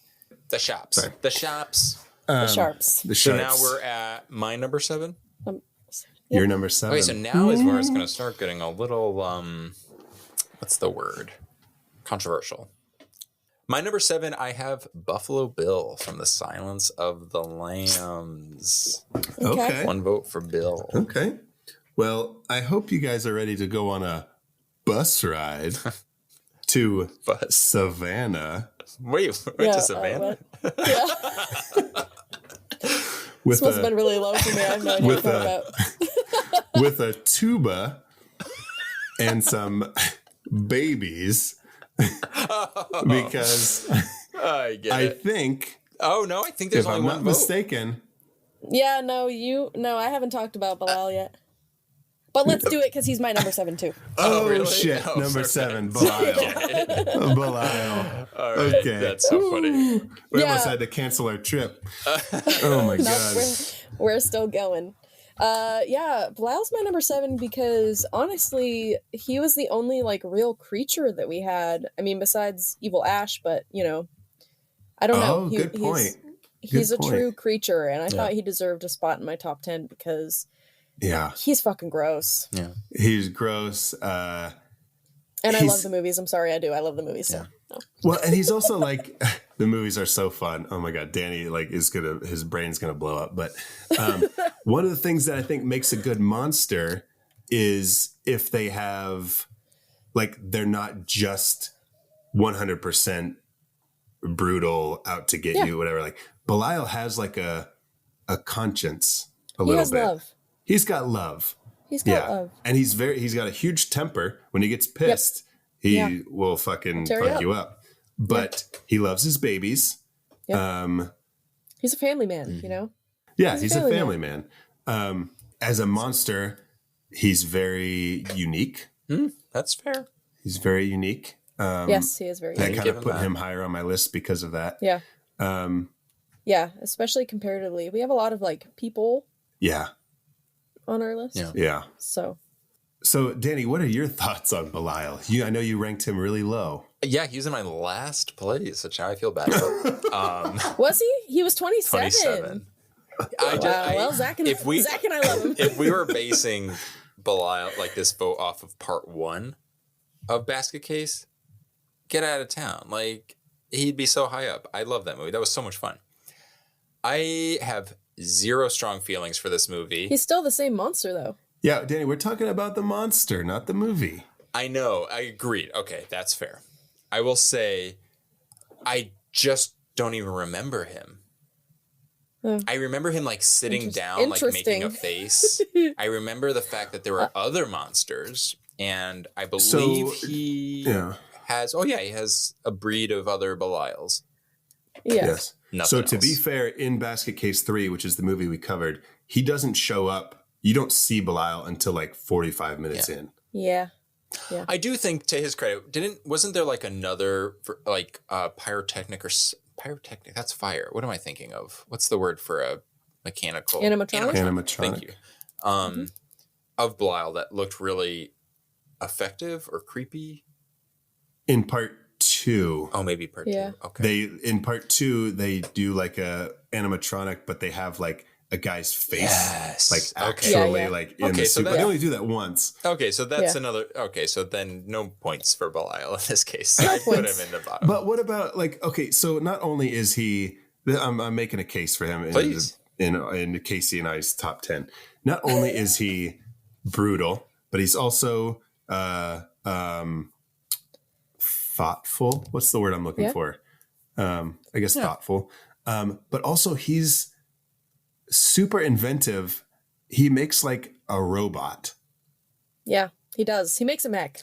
A Oh, mech. yeah. Thank you. He makes Yeah. a mech. Okay. Yeah. To I may just have been unfair in my. Beef himself up. Yeah. So he's got the brains and he's got the beauty. He's my number 7. Yeah. Okay, Love him. I will say that in the defense of Belial, I maybe was unfair in how low I put him. But I still think, stand by it. Danny, I know we all have our own opinions, but like I think you were wrong in putting him dead That's last. I will Yes. I will take one. You were wrong. We're all allowed. You That's were okay. wrong, and I know what I'm saving mine for both of you. We were able to bump him up a little bit. Oh, I already know what it is. Don't worry about it. Oh, it might, maybe 2. Maybe I'll sneak in. You've I'll got pay 2. Extra. You've got the Overlook and you've got I'll pay Norman 2. Bates. I'll It's pay fine. extra for 2 votes. Okay, so that was our number 7. So Remember? yeah, so Yeah. where does Belial rank in our? In our whole list. He's at number 13. Oh, Oh, okay. So Okay. when we get to our Okay. 10, I'll do a recap of where we're at. Does that sound Okay. good? Okay. Okay. Yeah. Yep. Okay. So we are now at our number This is crazy. sixes. Yes. And at number 6, which is adding a second vote, I have the Smile Demon in Smile. Okay. Okay. Okay. I have Rusty Nail. Oh, shit. Oh, I guess we're going to talk about Rusty Nail then. We're going on another road We trip. are going Another on road trip. another road Gosh, we trip. I gotta don't get even know out I of- put him on my list Out of the already. cars. I don't know if I'm getting so like Rusty Nail in Joyride. Okay, Rusty Nail's cool. He was kind of in the middle for me. But you know, I do really like him. I like that we don't see him. Yeah. Like, so in Maximum Overdrive, right, the trucks are the monsters, and in this, Rusty Nail is the monster, but he uses his truck to like intimidate. But he's also very brutal. He's also inventive there at the end with the little games that he's playing and stuff like that. So Yeah, I agree. Yeah. I think he's physically intimidating. I love like the whole voice. I think his voice is just so. I mean, that's a testament to what's his face, Ted Ted Levine. Levine. Thank Ted you. Levine. Yeah, Yeah. I think it's a very original, even though I guess it is kind of taken from Duel, it's from Steven Spielberg's movie. But the idea still feels original, is very mysterious. Yeah, that's what I like about him. Yeah. Yeah. I love that he's like, again, going back to like the Almonds for me, like the Almonds had a plan, Yeah. and Rusty Nail also has a plan. he does. He's coming up with it like as he's going, Mm-hmm. but he's got a plan. But his follow He's through like, is effective and strong. yeah, and Very good. he fucks with them. Like he's not just like boom bam done. Like he was the butt of a joke, and he wants to make them the butt of a joke. Yeah. And so he's very patient. He is patient. He's very patient. And hard to be that patient, calculated, intimidating on like the open road. So that's just like a testament to him. Not easy. So you have to really know your Yeah, turf it's not- to really understand how And to he's like. a good driver. He's a good driver. He's too. a great and a good driver. Yeah, Good he really driver. is. He literally lifted them up against that tree with the goal of not killing them, but getting it to. Yeah, he's very good. I would say kind of a big baby. Like, Little bit. let it go, dude. Yeah. Jesus He definitely needs fucking therapy. Christ, my God. Yeah. And I did dock points actually, because he's my number 10. I did dock points for when we do see him at the end physically, albeit in the shadows. There was some inconsistency with his voice and his tone, which is not his problem. That's a filmmaking thing. But if they could have just stuck that, like his whole like calm, cool, collected throughout. You know what we never talked about in our Joyride episode? What? Huh. Which is surprising. What? Why did we not think that he just had a voice changer on his CB radio? I would say he seems different even at the end. You know, Yeah. like his like I don't know. But maybe it was Is just the that voice. just because we know who Ted Levine Yeah, is? exactly. Yeah. Can anyone really be as cool as Ted Levine? Would you fuck him? I'd Well, fuck him. All right. All right. Well, Okay. Rusty So Nail. that was my number 6. Okay. Okay. Casey, what do you have for number 6? So we are going to talk about the socialites from society. Ew. Nasty. So- gross. I have them so high on my list, and this is kind of how the rest of my list is going to go. Because of the realities of not just the socialites in that movie and how they are represented, but you know, actual classism Yeah. and stuff. Yeah, how real the struggle is when it comes to classism. And Yeah, it's a great way to Exactly. kind of showcase that real horror in a way that is so grotesque, like literally Yeah. grotesque, to yes, translate yeah, and onto the screen. yeah, and the movie is it's weird, it's silly, but like Degrassi, it goes there. Yeah, and I would say we and- don't kink shame on this podcast, but they're pretty gross. Yeah, very gross. In the Casey, unexpected, I did not see it going there. You know, like you cannot anticipate where this movie I would is. kink shame simply because they're not, they suck the life out of people without their That's fair. consent. So. Non-consensual. Yeah, and I mean, when we kink talk shame, about non-consent. we talk about kink shaming, and it's if you're not hurting anybody or whatever, and they do pull a man inside out. Yes. From his asshole to his jaw, and they just whoop. Yeah, and that's then to your point. Like I love doing that, but it's always consensual. But it's when they're okay with Yes. it. I'm like, do you mind? And then I show them the scene I'm like, you're probably not understanding what I'm saying to you. So let me show you this clip. Do you want that? They're like, yes. I'm like, well, let's do it then. Yes. Let's get greased up. Well, Casey, part of the reason for me they were 15 on my list is one of the reasons they were so high on your list is because I think the reality of people in different higher social classes, I don't think it was portrayed well enough in society. Right. I get you. They were just like, they kind of just like kept to themselves. They were weird rich people, but like, you don't really. It didn't show. We didn't see how truly disgusting and disturbed they were until the very end. And the end comes and like, oh, we feed off the lower class, the poor, and this to keep ourselves rich and that. But like, I feel like we could have seen more of that. Like they could have throughout the movie. So I think that's why they were. I agree with you, but I think because of the execution of them, that it was so lower on my list. Yeah, we're not like judging the movie, but because of what the movie was. The monster sort of takes, All right, well, let's do a quick recap now that we're about to enter our top 10.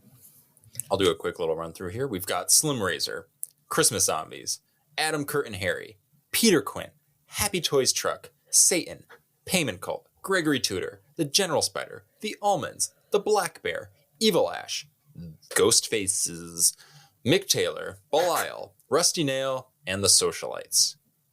And now, our dear, sweet, beautiful, lovely listeners, we're about to enter our top 10.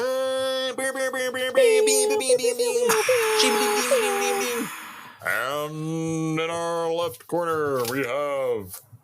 Ooh, don't say Ready to Rumble. You'll get sued for that. Oh. Don't say what? Ready to Tumble. Let's get ready to stumble through this top 10. Okay, so we are now at our top 5 personal. We're in our top 10 for our collective ranking. We're in our top 5 for our personal rankings. This is where things are about to start getting interesting. And in my top 5, my 5th ranking on my list is someone that we are going to be talking about. In our number 10. I know who it is. Who is it? It better fucking be Angela. It's Angela in Dash Cam. I'm sick of her hanging over my head. Angela in Dash Cam. She is officially the number 10 ranking of monsters on our collective. Good, because if she were higher than that, I would be I almost had her higher too, but no, I didn't. Well, 5. That's not true. I will say is that she is a terrible human being. She is a monster. She's awful. But like Zach said with the Socialites, I think that Angela just being insufferable and horrible as a whatever political party she belongs to is wait not... a second. Yeah, wait. Angela is the old lady that she's transferring. Yes. Oh, no. Oh, whoops, my bad. No, that's not your fault. It's confusing. That. That's not your fault. Yeah. She would have been lower anyway. I hate that fucking movie. It's confusing because the lady, the protagonist, is arguably worse than Angela. She is. That's why I didn't even think of Angela. So I literally only... What was the girl's name then? Do you remember? Yeah. That's not on your Casey. Okay. I should have specified Angela the monster. No, because since I forgot who Angela was, she still deserves to be way farther down on my list. Yeah, she was my number 24. Oh my god! Yeah, I think she was down. I can't believe she made it to the top 10. Too. All right, well then I'm just going to push you both aside, and I'm just going to take over. Angela in my ranking, I said she's very scary. I really do think she's scary. I love a good mystery. She's gross. She's disturbing. She's very dangerous. You know, the shit that she accomplishes, ripping people's heads off. Everyone is afraid of her. And she can also wear humans as like costumes, basically. Convincing. And also, didn't she shit herself? Well, my weakness is she doesn't wipe. Your weakness is her bowel Yeah. movements. She also, but also in all honesty, she does not move a lot on her own. And she attracts very weird followers. So that was like going against her.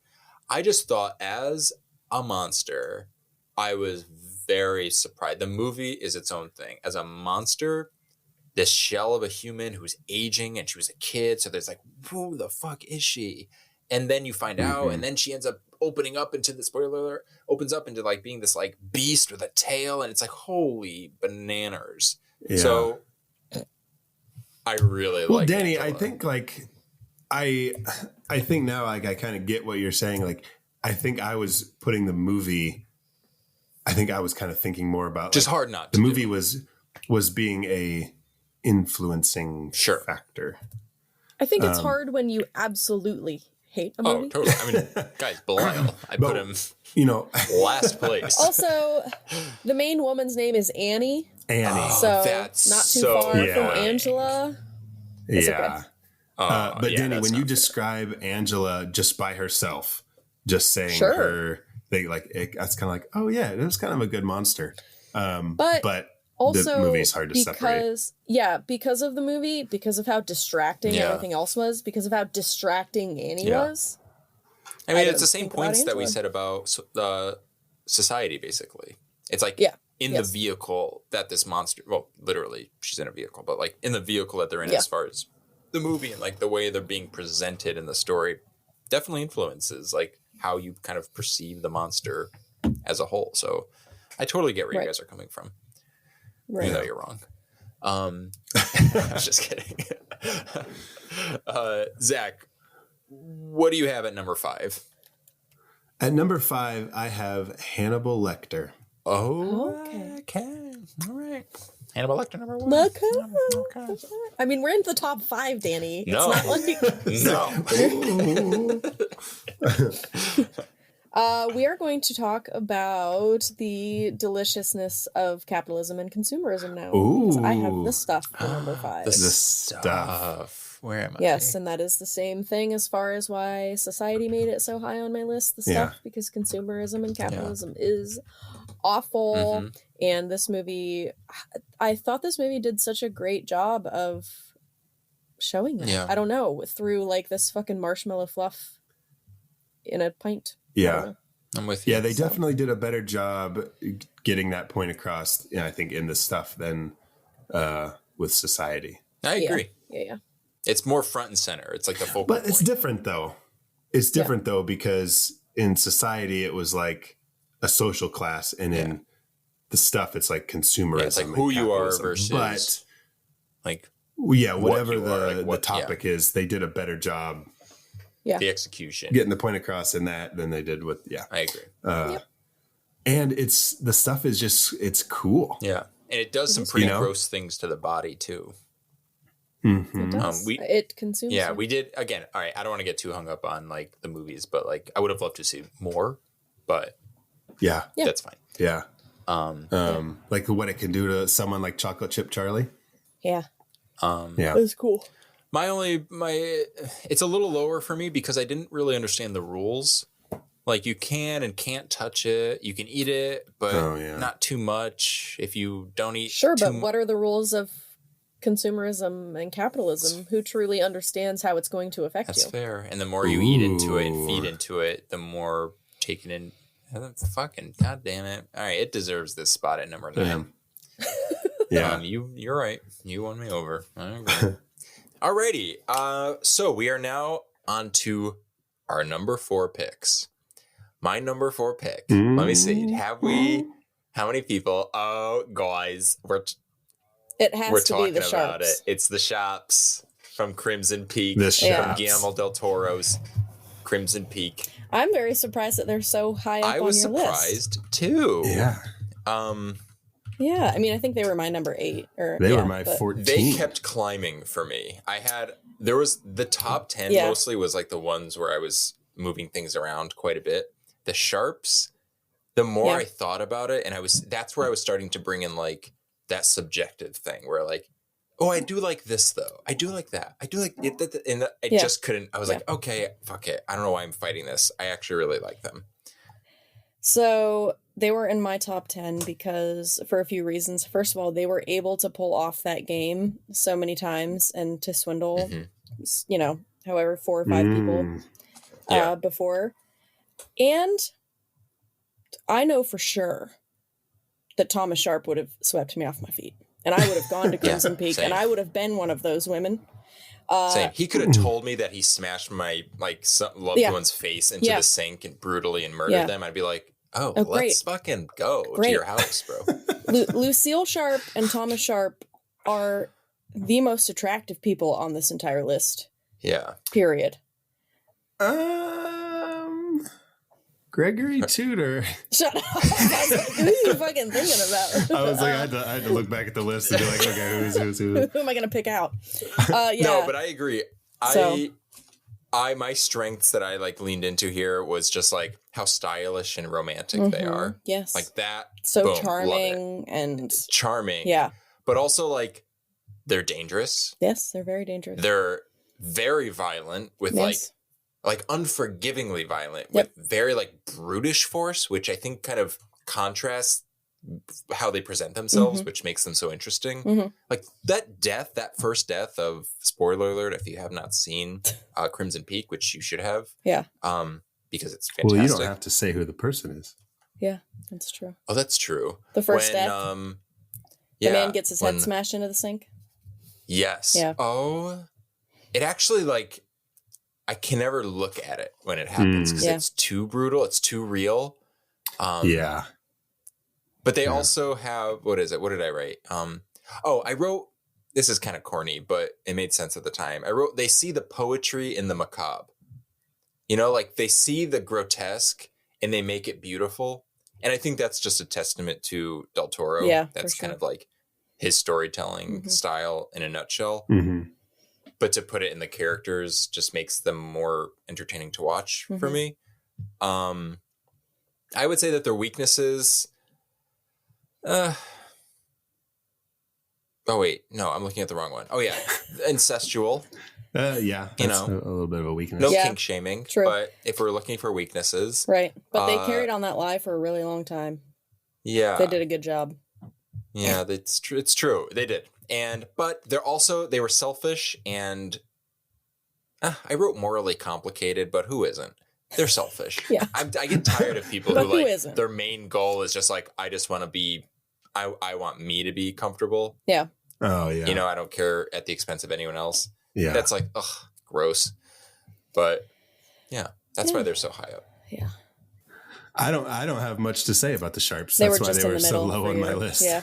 They're the middle 14 because they were they were good villains, but I didn't some didn't You didn't connect with them the way that Danny and I did. That's right. Yeah. You don't want to fuck Tom Hiddleston. It's cool. Yeah. Who was the horny corner over here? Jessica Chastain. Jessica Chastain. Okay. You're like, I'd fuck her though. So well, I get it's like it's like those three, Jessica Chastain, Bryce Dallas Howard, and is it Christina Hendricks? Oh yeah. I think they all kind of like blend into the same person. Actually, well, that's why I was confused because they actually are the same person. Right. But, you know,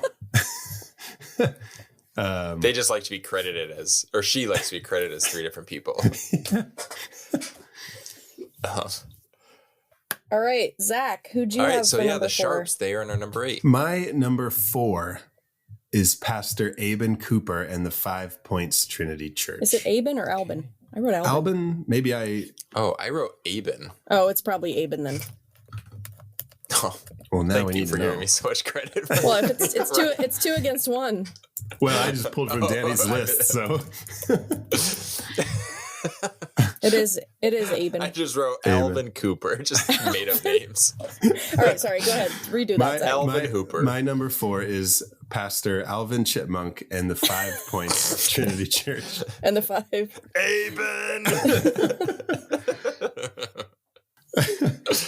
What do they do? The fucking Christmas album. What's that?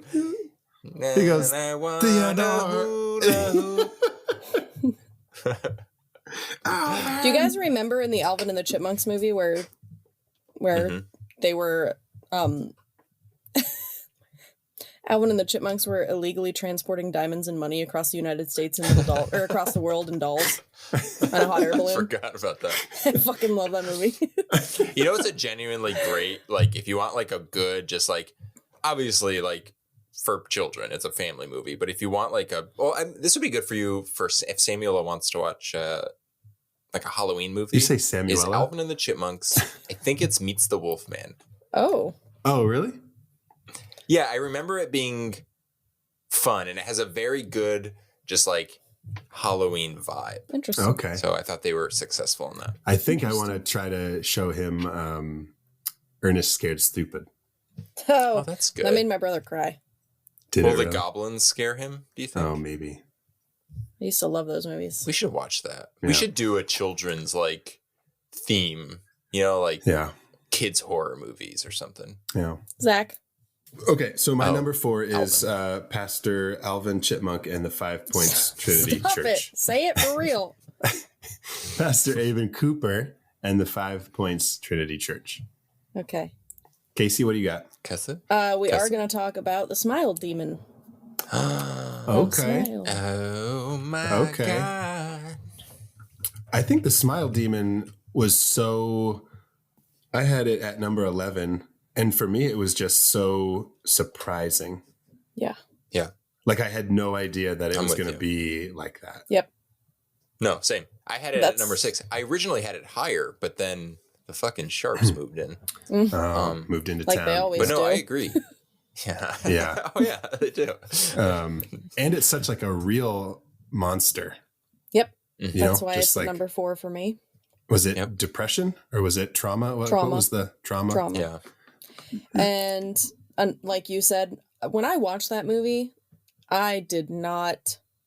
I mean, remember when we watched it, was November of last year, and I had like a friend commit suicide, girl from work died, overdosed. My uncle was diagnosed with stage 4 cancer. My best friend's dad, the 5th anniversary of his passing, and my sister-in-law's mom passed away, all right within 4 weeks. And then I watched that movie, and it just fucking, I don't know, it made so Yeah. much sense to me. I don't want to say that all that stuff helped, but I think that it definitely put a lot of that more into perspective for me. Yeah. Oh, sure. So Yeah. that's part of the reason. Yeah, it encapsulates that idea of Yeah. trauma, like you Yep. said. And So yeah. viscerally and like so horrifically Yes. too, which trauma it's what trauma feels Yeah, like. I never thought. I mean, I was not interested in that movie at all. I thought that it looked stupid. I thought it was going to be just some dumb, like almost possession kind of movie. Right. I had Yeah. no interest in seeing it. And somebody just told somebody that I trust, whose opinion I trust, said, "No, you should watch it." And I did, and I just couldn't believe how blown away I was. It was so good. And the fact that it wins, Yeah. because Yeah. that's like Because those the are my favorite reality of movies, things. so. Like that's, a lot of times it wins. Yeah, and it's with you forever. Yeah. God. So it's fucking intense. Just completely unforgiving. Yeah. Yep. Man, maybe I should have Doesn't- put that does- Smile Demon up higher. Doesn't matter Yeah. who you are. I had it pretty high up. I would say it lost a few points because it makes smiling a bad thing. Well, It gives just- it a bad name. Well, yeah, people with trauma, they have to fake it. Yeah, hide Not- it. Yeah. Yeah. No, and mine was more facetious, but I know, Right. I know, I had to find a weakness. I know. But no, I had it at number 6. It's a great monster. And a really, really effective movie. Yeah. So where does it land on our final ranking? It is number 7. Okay. So not quite in the top 5, but it's in the top 10, and that is huge. For I'm kind of being reminded of how really great the monsters are that we've covered this past year. It did. I thought like, well, we don't have that many like iconic people. This isn't it. And then I started really getting into it, and I was like, oh, yeah. Okay, so we're on to our personal number 3s. Mm-hmm. Wow, crazy. So it breaks my brain that there's 6, but there's 3. I don't understand how this is going to work, but I just trust the process. We're going to see. Yeah. All right. So my number 3, let me see where we are. We're not talking about him yet, but it is Hannibal Lecter in The Silence of the Lambs. Okay. So Zach, you're number 3. Oddly enough, my number 3 is Buffalo Bill. Okay. Interesting. From Silence of the Lambs. Okie dokie, as Buffalo Bill would say. We are going to talk about Aben Cooper and the 5 Points Church. Okay, number 3. Pastor Aben Cooper. Oh, I got it. You know what? I'm just going to copy and paste this time. That's easy. It is my personal number 3. It goes along with the next few that were on the list, or the previous few that I had on my list, because the threat is oh so real. Right. And that's exactly why they were so high on mine. Yeah, guys, I have to say, I thought they were obviously, I think it goes without saying that they were effective and truly disturbing. Yeah. I actually kind of framed that as my negative for why I ranked them so low, which I can argue is like against myself, which maybe was unfair. Well, they were so high on my list because they were so evil.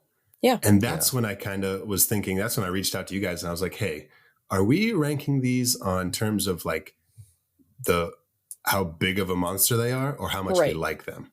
Right. Yeah. Because I hate them. Yeah. I hate them. I thought the performances were fantastic. Sure. Yeah. That goes without saying. That's why I almost put them up higher, but I kept bumping them down because they're almost like too real and too hateable to enjoy in a movie. Yeah. And I think that's why your argument for them being so high is maybe more valid, if not just equally valid. I think they're the realest monster that we have on this list. Agreed. They are the biggest threat, like, in our real lives. Yeah. Mm-hmm. I agree. So. I also wrote, I was like, they're so low because fuck these guys. Like, just fuck them. Right. You don't deserve to be in my And they top also 10. like weren't very creative. I think I was also a little disappointed in the movie because I wanted to see religious. I didn't know it was going to go from. I didn't know it was based on true stuff. Yeah. So I thought we were going to see a little bit more of like how. You did know it was based on true stuff because it was part of our based on a true story series, Danny. Oh, maybe I did. Maybe I just didn't know that ending. It was going to be like this shootout scenario. Yeah. I don't know. I don't know. I just I just hated them so much that I. Yeah. Well, yeah. So we all agree they are just despicable, evil people. Yeah. So, man. Do we have anything else we want to say about the 5 Points Trinity Church? Fuck them. I don't think so. Fuck them. All right. Yeah. So we are now entering our collective How I Met Your Monster top 5. Oh, this doesn't make any sense. It has to. Because, it will. It because will. some of us have ones that I know weren't referenced. I know, but that means that whatever I say is number 1 is going to be number 1 because I go last. But I was thinking about this earlier. And so, like, the list works itself out because it's an average. Right. So, like, yes, because I just did the math for Smile. Uh-huh. I had 4, he had 6, you had 11. That makes 21 divided by 3 is number 7, which is where it's at. Right. So and I was thinking about so it all works. Belial, we had Belial up high, and Danny had him dead last, so he landed at 13. Yeah. So I don't know math. So by the time we get to the number 1, Casey, I'm going to have to bring you back in for that little calculation you threw at us. Yeah. Okay. So, all right. In my number 2 spot, which is who we will be talking about next, is none other than the lonely owner of the Bates Motel, Mr. Norman Bates. Norman Bates. Okay, so I'm sorry he was so low on my list. I'm just gonna get this out of the way. That's you guys are okay. gonna shit on me. I just don't care about him.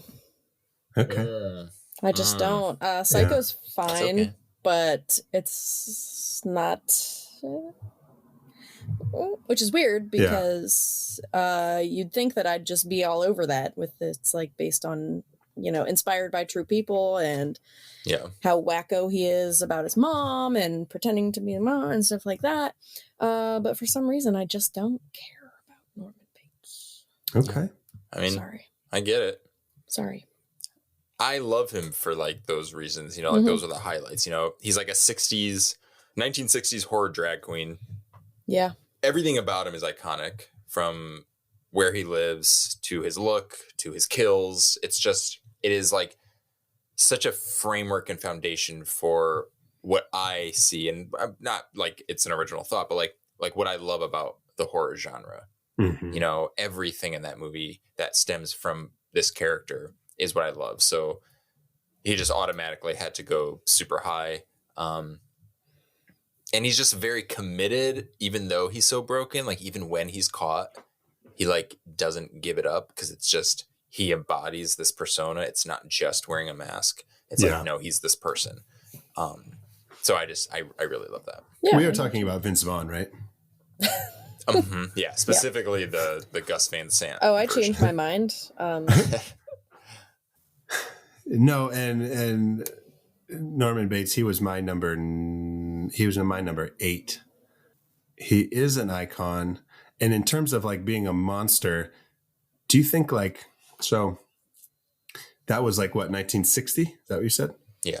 1960. Do people get, how do I ask this? Does like the evilness of people get worse as time goes on? Like, do you mean has it gotten worse? So like when Psycho comes out in 1960 and people are like, oh my God, this guy is a monster. Like he's the worst. And then they 10 years later, somebody else comes out and they're like, and I guess I don't mean just movie characters. I just mean like people. Yeah. Like, so as time goes on, crimes get worse and worse and more evil. No, that's not. No. Okay. So crime is actually kind of, if I remember correctly with the stuff that I've looked at recently, crime is actually at like a low right now. Okay. The issue is we have a 24-hour news cycle. We have the internet. We have social media. We have all of these places where we can see all of this stuff happening all of the time. Back in 1960, they didn't know what was happening the next town over. Yeah. You know what I mean? They didn't know anything about that kind of stuff. That's like the golden age of the serial killer. I mean, think about that was in like the probably late 70s to the early 90s, like 15 years somewhere in there. And I mean, part of that also is police work, DNA, all that kind of stuff where they're just getting caught before they can do that kind of thing. But yeah, I don't think that the crime rate has like risen or gotten worse. I think that people just see it a lot more. So we get a lot more scared. Yeah. And I guess that's very interesting, but I guess I'm not talking about the crime rate. I'm talking about like the evilness of people. I don't think so. No. But I think that goes to the same. I mean, it's kind of in the same thing, I mean, think about rape. Rape is pretty evil, right? Mm-hmm. Do you think that rape happens more now? Do you think that rape is worse now? I would argue no. Probably not. It's probably just like you said, we just know more about it now. Yeah, like nobody reported it. Right. Yeah. Because it was their fault. If they were raped, right. They were looked down on. People didn't give a shit. It wasn't even looked at as a crime for a long time. Well, it's just like, like autism. People are like, everybody's autistic these days. Like, why is there so many people with autism? Right. Like, it's like with everything. Everybody was. Yeah, they say that with like gay people, trans people, especially nowadays. Exactly. Yeah. It's like there were no trans people when I was around. Right. It's like, because they were fucking terrified. They were terrified of being out in public because of people like you. Right. Right. Yeah, I don't think that people have. You think like people have gotten more sadistic? I don't think so. Okay, I was just thinking about Norman Bates and being like, I don't know. He was like, I don't know if this really ties into what you're saying, but like he did represent sort of like a subversion of, we weren't quite in like counterculture times in 1960, but he still kind of represented that, where it's like someone who kind of presented himself as the stereotypical boy next door. Mm-hmm. But there were all these things behind closed doors, like literally like skeletons in his closet, so to speak.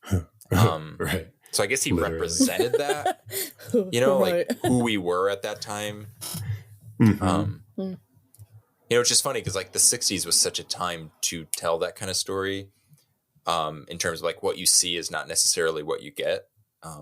You know, you look at a show like Mad Men, which is literally about advertising something that is not at all what it is being presented as. Mm. So I guess that's sort of that time. Things were presented as being neater and safer, but they Yeah, weren't. of course. Yeah. Gotcha. I know. It's like, sorry, now we're kind of getting off onto this No, I love other it. topic, but I listen to these podcasts that talk about like kids used to be able to play in the street. Kids used to be able to this. You just, no, I mean, they've always gotten taken. You just didn't know about it. Like I said, Yeah. like Mhm. kids have always been abducted and taken and used as whatever, and they've always been murdered and stuff like that. We just know about it now, so we've chosen to keep our children safer because we Yep. know. Yeah. I mean, look at a book like Stephen King's It. It's literally set with about kids in the 50s who are being not only abducted, but the locals refuse to acknowledge it. They literally turn a blind eye. Yeah. So it also says a lot about people where they don't want, it's that the power of denial. Mm-hmm. I don't want to believe things can be that bad. So I just won't. Oh yeah, for sure. And kind of like make things worse because you're just sort of brushing Yeah. things under the rug instead of dealing with it head on. Yep. Well, wait, okay, never mind. We still need to know Casey's number 3, right? Yes. The number. No, we're- wait. number Number two. 2. You're number Or number two. two. Number 2. Yeah, you're okay. number 2. Oh, mine So- too. No, you does said. No, you number said. 2. I'm good, Spider. Work for. Did like 3 different movie references in one bit. Okay, so actually, on that point, I will say my number 2 is The Grabber Oh wow! from Black Phone. I forgot. I Wow. was trying to think of who we still had. Yeah. Mhm. Okay, so we are Wow. talking now about the grabber from the Black Phone. Wow. And number specifically, three. the reason he was my number 2, going back to like how I'm ranking these as like how evil they are or whatever, Yeah, is because he preyed on kids. yeah, Yeah. okay. And so that was like a huge factor in putting him so high on my list, where it's like, yeah, and he's so patient yeah. Mm. and Oh yeah, he just sits up there with his shirt off. he just sits up Mm. there and he just like waits, and there's something that was broken clearly in his Yeah. brain. That And yeah. So he was my number 9, and part of he was still in my top 10 because of how fucked up he was, and yeah, children and stuff. But I do want, and I liked thinking about the psychology behind him, but I wish that we knew a little bit more about it. Sure. yeah. And then Yeah, I thought and then the another factor onto like that's how like he was so evil is why he's high on my list. But also he's got that badass mask, That mask is so cool. which is pretty cool. So just in Yeah. terms Yeah. of like aesthetics and stuff like that, And it's also Ethan put him- Hawke. There's it's a Ethan full Hawke. package there. See, Yeah. And he sells it. yeah, he's great. No, I agree. I had him a little lower on my list, but not because I didn't like him. It was hard to, like we said before, it was just hard to fit everyone in, as high as you would like.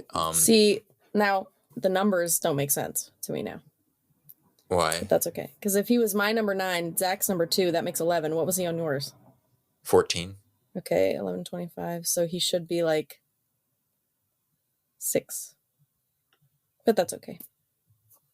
We'll figure it out. Hmm. We'll perfect this. And this is our first time. Maybe this method doesn't work, and we'll have to try something else next time. Yeah, no, I think he's great, but he was a little more on like the sad side. So in terms of like entertainment value, it was hard to be entertained by him. Were you not entertained? Yeah, and he was also, he did prey on children, and that made him scary, but he was also defeated by a child. So it's like, come on, dude, He was defeated by a child who was seeing ghosts helping him. that's fair. Danny, he wasn't just a regular kid. I'm reaching for weaknesses. He had help from like 5 ghost children. That's a great point.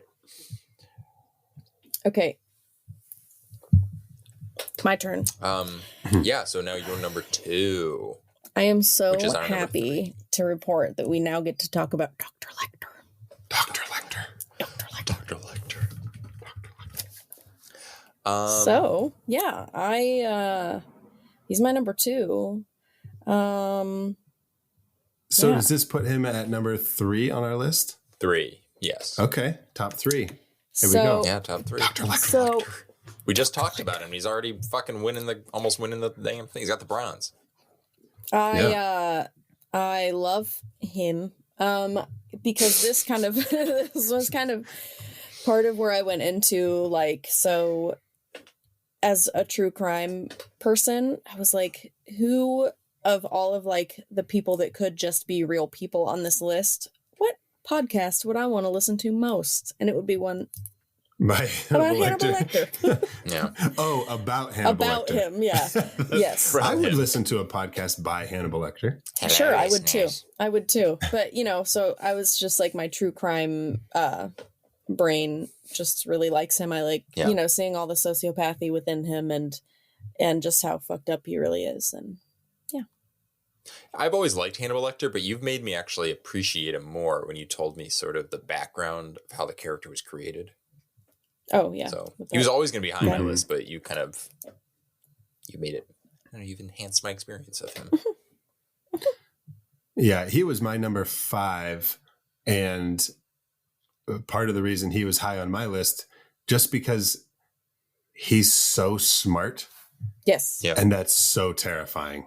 Yes. Yeah. It's Just the Smart, way. but Very also scary. charismatic and Mhm. clever. And like, Yes. it's this, and yeah, And basically, and like also when, vicious when and Clarice patient. was going to talk to him for the first time, and they were like, "Don't tell him anything personal because he Yeah. will latch onto Figure out a that way and to- manipulate you and do all this stuff." Yep. And it's like people who can do that are terrifying.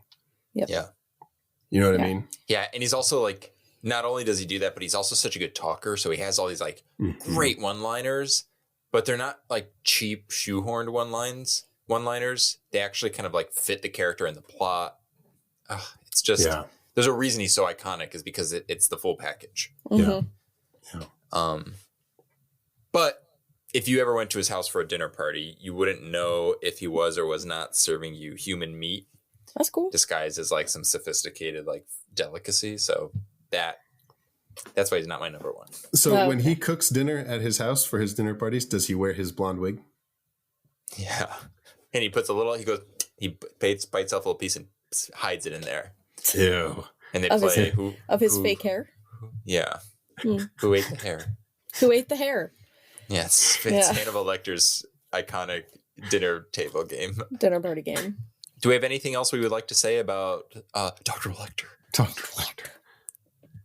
This Nope, is crazy these are- because I know like either our number 2 or number 1, like I know who they are. I know Yeah. who our number 1 is. I know who our number 1 is also. I know who I our number can't 2 is. believe who our number 1 is. What? Well, I'm Zach not and I will mad explain. about it. I'm not mad. I just can't believe it. I'm like very Yeah. surprised. Why? I'll just I Okay. just am. Okay, All so Danny, your number 1 pick. Oh yeah. Okay. Oh god, my brain is so. So my number 1 pick is what is inevitably going to be the number 2 pick, sadly, Yes. which breaks my goddamn heart. Sorry. Is the Overlook Hotel from The Shining. Yep. So Zach, Casey, you want to fill me in on what your next picks are? So my number 1 is the Overlook Hotel. We picked the same one. Yeah.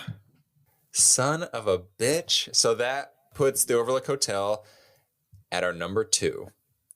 Technically, though, it should be number 1 because you both had it as number 1. Isn't that wild that it was your like bottom of the barrel and it was me and Danny's number 1? Cuckoo Banana. It was like my 19 or something. Let me tell you why. Please. I've watched that movie 100 times, and I never knew that the Overlook was the monster in the movie. So if I don't know that, then it's not a very good Looks like the Overlook Monster. got you. to me. Messed with your brain.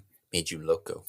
Made you loco. No, I just don't know anything about Stephen King, and I'm not very perceptive when it comes to horror movies sometimes. So I disagree with that. I said sometimes. Well, it could be because Stanley Kubrick like took so many liberties. Yeah. Could be. You know what I mean? It's Stanley Kubrick's fault. Yep. Well, I'm not saying like, you know, in the book, it's clearly the Overlook Hotel is Yeah. the monster. And then in Stanley Kubrick's, it's, you know, it's not very clear that the hotel itself is Right. the monster. Yeah. So I get that. But yeah, But I'm a sucker for Stephen King. I love The Shining, whether we're talking about the book or the movie. I do too. It's the Overlook Hotel it just checks all the boxes for me. It's mysterious. It is fucking terrifying. It eats your goddamn souls, basically. It ate your goddamn feasts souls on you. It also is open to kind of pivoting when like the plan goes south, which it does. So they're like, we want Danny, and then they're like, never mind, let's just take Jack. That said, couldn't stop a child. And it's also a Colorado hotel in the mountains that doesn't offer skiing. So Wow. I had to find some negatives, for devil's advocate. For me, it was number one because it's a fucking building that's like alive. It's a She's a fucking brick. building. It's a fucking building. No, but like it could feed on like anybody. Yeah. Any of those guests. And it just, like you said, it gets in your head. It makes you do things that you don't, and see things that aren't really there. It's And, like when people are reading watching a movie and they're like, the setting was like a character itself. But in this case, like literally. Yeah. Yeah. Okay. So Casey, you need to introduce us to our number one. It's not our number one. But it is though. All right, well, fine. I'll take it. It's Buffalo Bill, guys. Yeah, Buffalo Bill is number one. Silence of the No, Lambs. It's not, though. I would There's have to do no- a bunch of... There's no How could it reason not be? he can't be number one. Yeah. Because I voted for him as number one, and you guys had him lower. I had him at number 3. Okay. I have him at number 7. Oh, So I never think mind, it maybe. also goes by like, Right, because it's not going to be one. It'll just be the lowest no, it'll be number in our all of list. our lowest by average. Yeah, So yeah, okay. it's So you're your right. It is or Buffalo highest. Bill, So your motherfuckers. highest- Buffalo Bill is number one. Yeah. So they all, exactly. Buffalo Bill. We should be celebrating him. Buffalo I Bill love and the I Silence love of the that Lambs. like we're like trying to talk ourselves out of putting Buffalo Bill at number 1 because he's just so like He's my I don't number know. one. For some reason, like yeah, I don't know. I love why. him. I guess I don't know why we're trying to talk ourselves out of it. Because He's a I great feel villain. bad. He's a I great felt monster. bad because when Danny said, "Oh, I know who our number one is going to be," and I'm not happy about it. Did I say that? Yes. Oh, I think I was saying that more of like, I wish 'Cause the it's Overlook not the won, Overlook. and I was kind of just I was being joking. I was not Yeah. being serious, I promise. All right. Well, Buffalo Bill. What a guy. What a guy Buffalo Wait, first Bill of all, is. let's give a round of applause to Buffalo Bill. Yeah, round of applause. Just a great guy, Congratulations. all in all. Congratulations. Just a good dude. Wow. He's in my number one, like kind of the same thing as Hannibal Lecter, how the true crime nerd in me, what I would like to know the story of or listen to. Mhm. And like I said about Hannibal Lecter, how he's a sociopath intrigues me, but Buffalo Bill is not a sociopath, which intrigues me even more when it comes to that kind of thing. So, the fact that he has empathy for his victims, that he's a product killer and what he's trying to do. I just like it. And then when I thought about them together in The Silence of the Lambs, obviously Hannibal Lecter, just in The Silence of the Lambs, Hannibal Lecter is obviously a very important part of that movie, but that movie could still very well exist without him. Totally. But it couldn't exist without the counterpart that is Buffalo Bill. That's such Mhm. See, I Yeah. love that Buffalo Bill is our number one, especially because, Casey, we have you to kind of articulate this, like who he is, why he is the way he is. Yeah. Just with your, knowledge of like these actual crimes and killers in the real world. Yeah. I mean, he's terrifying. He's genuinely frightening. Yeah, and what's And something he's more that makes him unpredictable than so monstrous is like Casey, you said that he has empathy for his victims. which he does, but then he does it anyways. Yes. Yeah. Yeah, Like, he because keeps his going need is anyway. greater. Yeah. Yeah. Good old Truly Buffalo scary. Bill. Yeah, really, the only reason why I had him even much lower is he wasn't as, and this is based off of just my however random it was. He was not as good as covering his track, so he was kind of like bound to get caught. But maybe that's also what makes him scary. To your point about like he's so conflicted and so imperfect, and that is what makes him scary. Because whether or not he was more likely to get caught doesn't mean he was less likely to commit a crime effectively. Right. So yeah. He was gonna do it no matter what. Yeah. And we talk about like Hannibal Lecter being iconic in that movie, but Buffalo Bill, between like the music, his setting, he has a fucking dungeon, you know? He faces off against one of like our great on-screen heroes, Clarice Starling.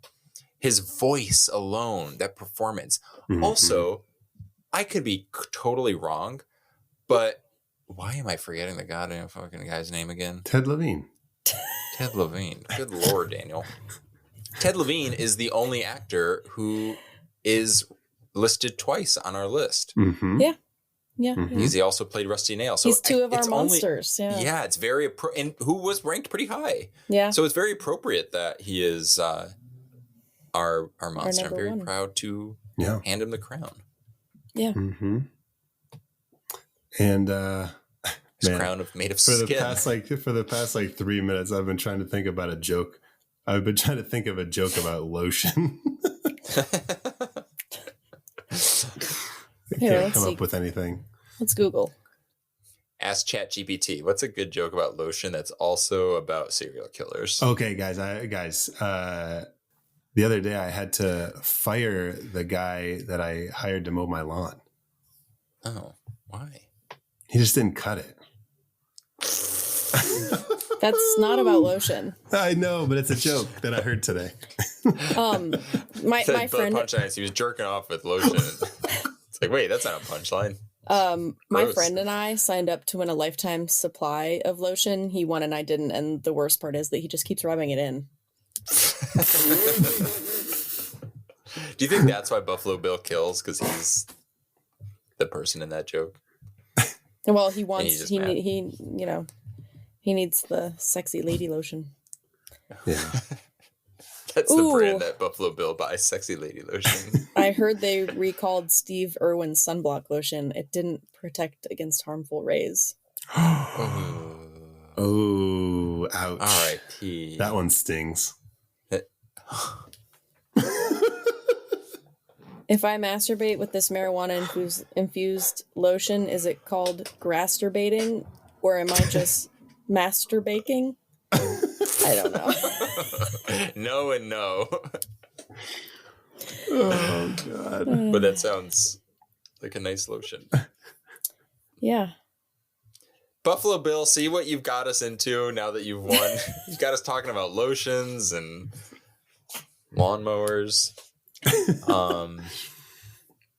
Wow. You guys, we freaking we did it. Yeah. Yeah. We ranked That's a good all ranking. of our monsters rather, from all of the movies we've done since last Halloween. Like, what a great way to. So, Danny, can you recap year. just our top 10? Yes, of course. Don't we need to recap all of them? Well, we already did kind of recap the first. I can recap all of them if you want. Let's fucking recap all of them. Let's just go. Them all. Yeah, okay. All right. Our lovely, esteemed listeners, here is the official How I Met Your Monster 2023 Halloween movie monster ranking. We have in 27th place, Slim Razor in House 2, The Second Story. In 26th place, Christmas Zombies in Anna and the Apocalypse. In the I'm saying this wrong. In the 25th place, in 25th place. In 25th. Not in the 25th place. In the 25th of places. In 25th place, we have Adam, Kurt, and Harry in Stir of Echoes. 24th place, we have Peter Quint in The Innocents. In 23rd place, The Happy Toys Truck in Maximum Overdrive. In 22nd place, we have Satan in Devil. In 21st place, we have what? I just love that we have a list of monsters and Satan is like number 20.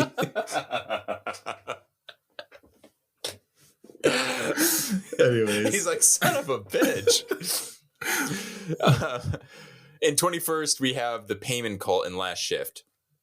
And now we're in our top 20. We have Gregory Tudor in Ice Cream Man. In 19th place, we have the General Spider in Arachnophobia. 18th place, we have the Almonds in The House of the Devil. In 17th place, we have the Black Bear. Where does Tracy come in on this list?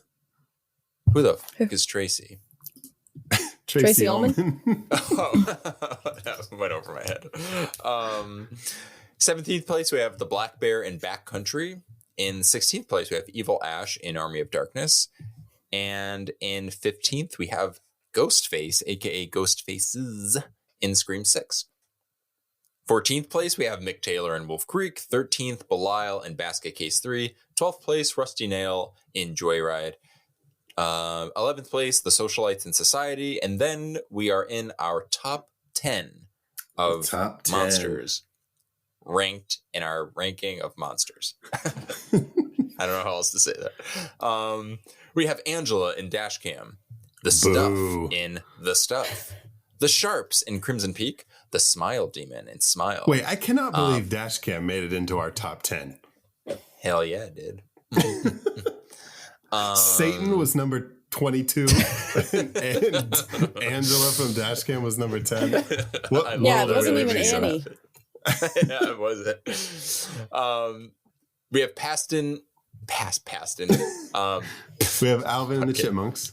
Pistol Pete, Alvin and the Chipmunks, Alvin and the Chipmunks. We have Pastor Evan Cooper in the 5 Points Trinity Church in Red State, and then we have our top 5 monsters and our monster ranking for How I Met Your Monster about monsters. In 5th place, we have Norman Bates in Psycho. In 4th place, we have the Grabber in The Black Phone. 3rd place, we have Hannibal Lecter in The Silence of the Lambs. 2nd place, we have the Overlook Hotel in The Shining.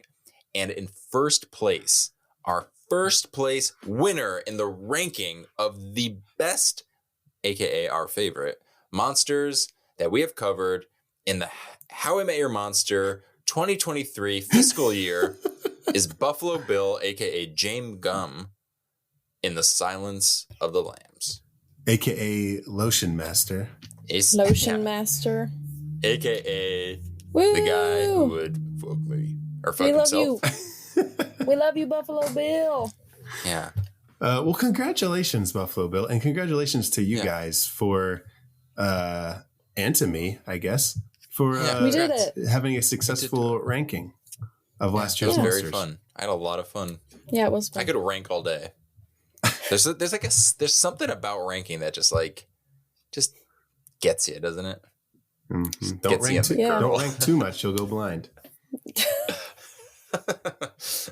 Get hair on your palms. What is that?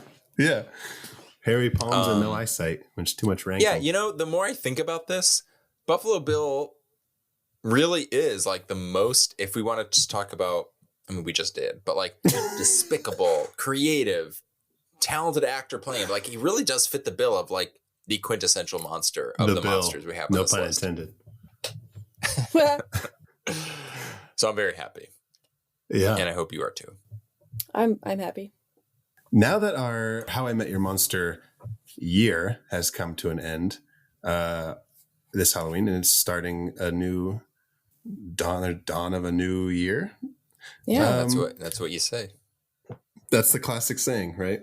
Yeah, dawn of a new year, but like with a little reservation in your voice.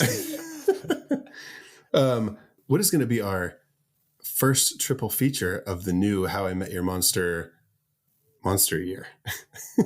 Folk around, find out. And it is, of course, covering 3 really fantastic folk horror movies. Folk And horror. Zach, do you want to let us know what those movies are?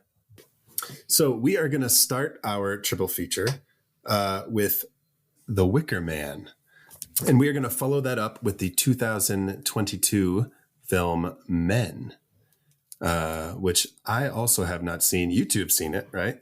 Yeah. Yes. Okay, so I hear that I'm in for a treat. Yes. Oh, you're in for something. Oh Yeah. God. Well, It's I'm excited about a that. trip. Yeah. And then we will wrap up our newest Folk Around and Find Out triple feature with the 1988 film The Lair of the White Worm, starring Hugh Grant. That was my slithering. I'm a snack. I'm a snack.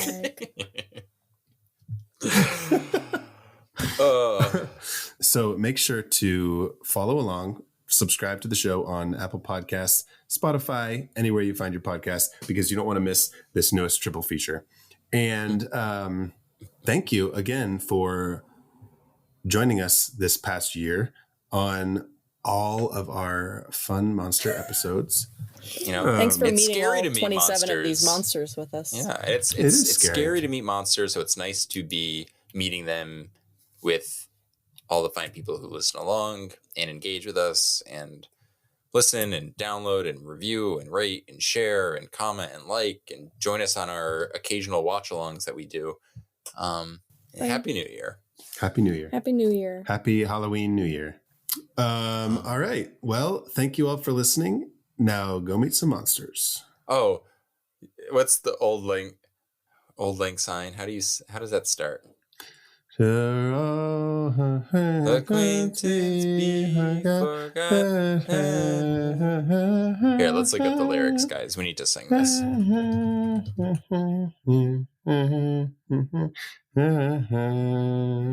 Should old acquaintance be forgot and never brought to mind? Should old acquaintance be forgot? Oh, I didn't know that was the next line. And We the all deserve to die? days of all yes, I like that. And we all deserve to die.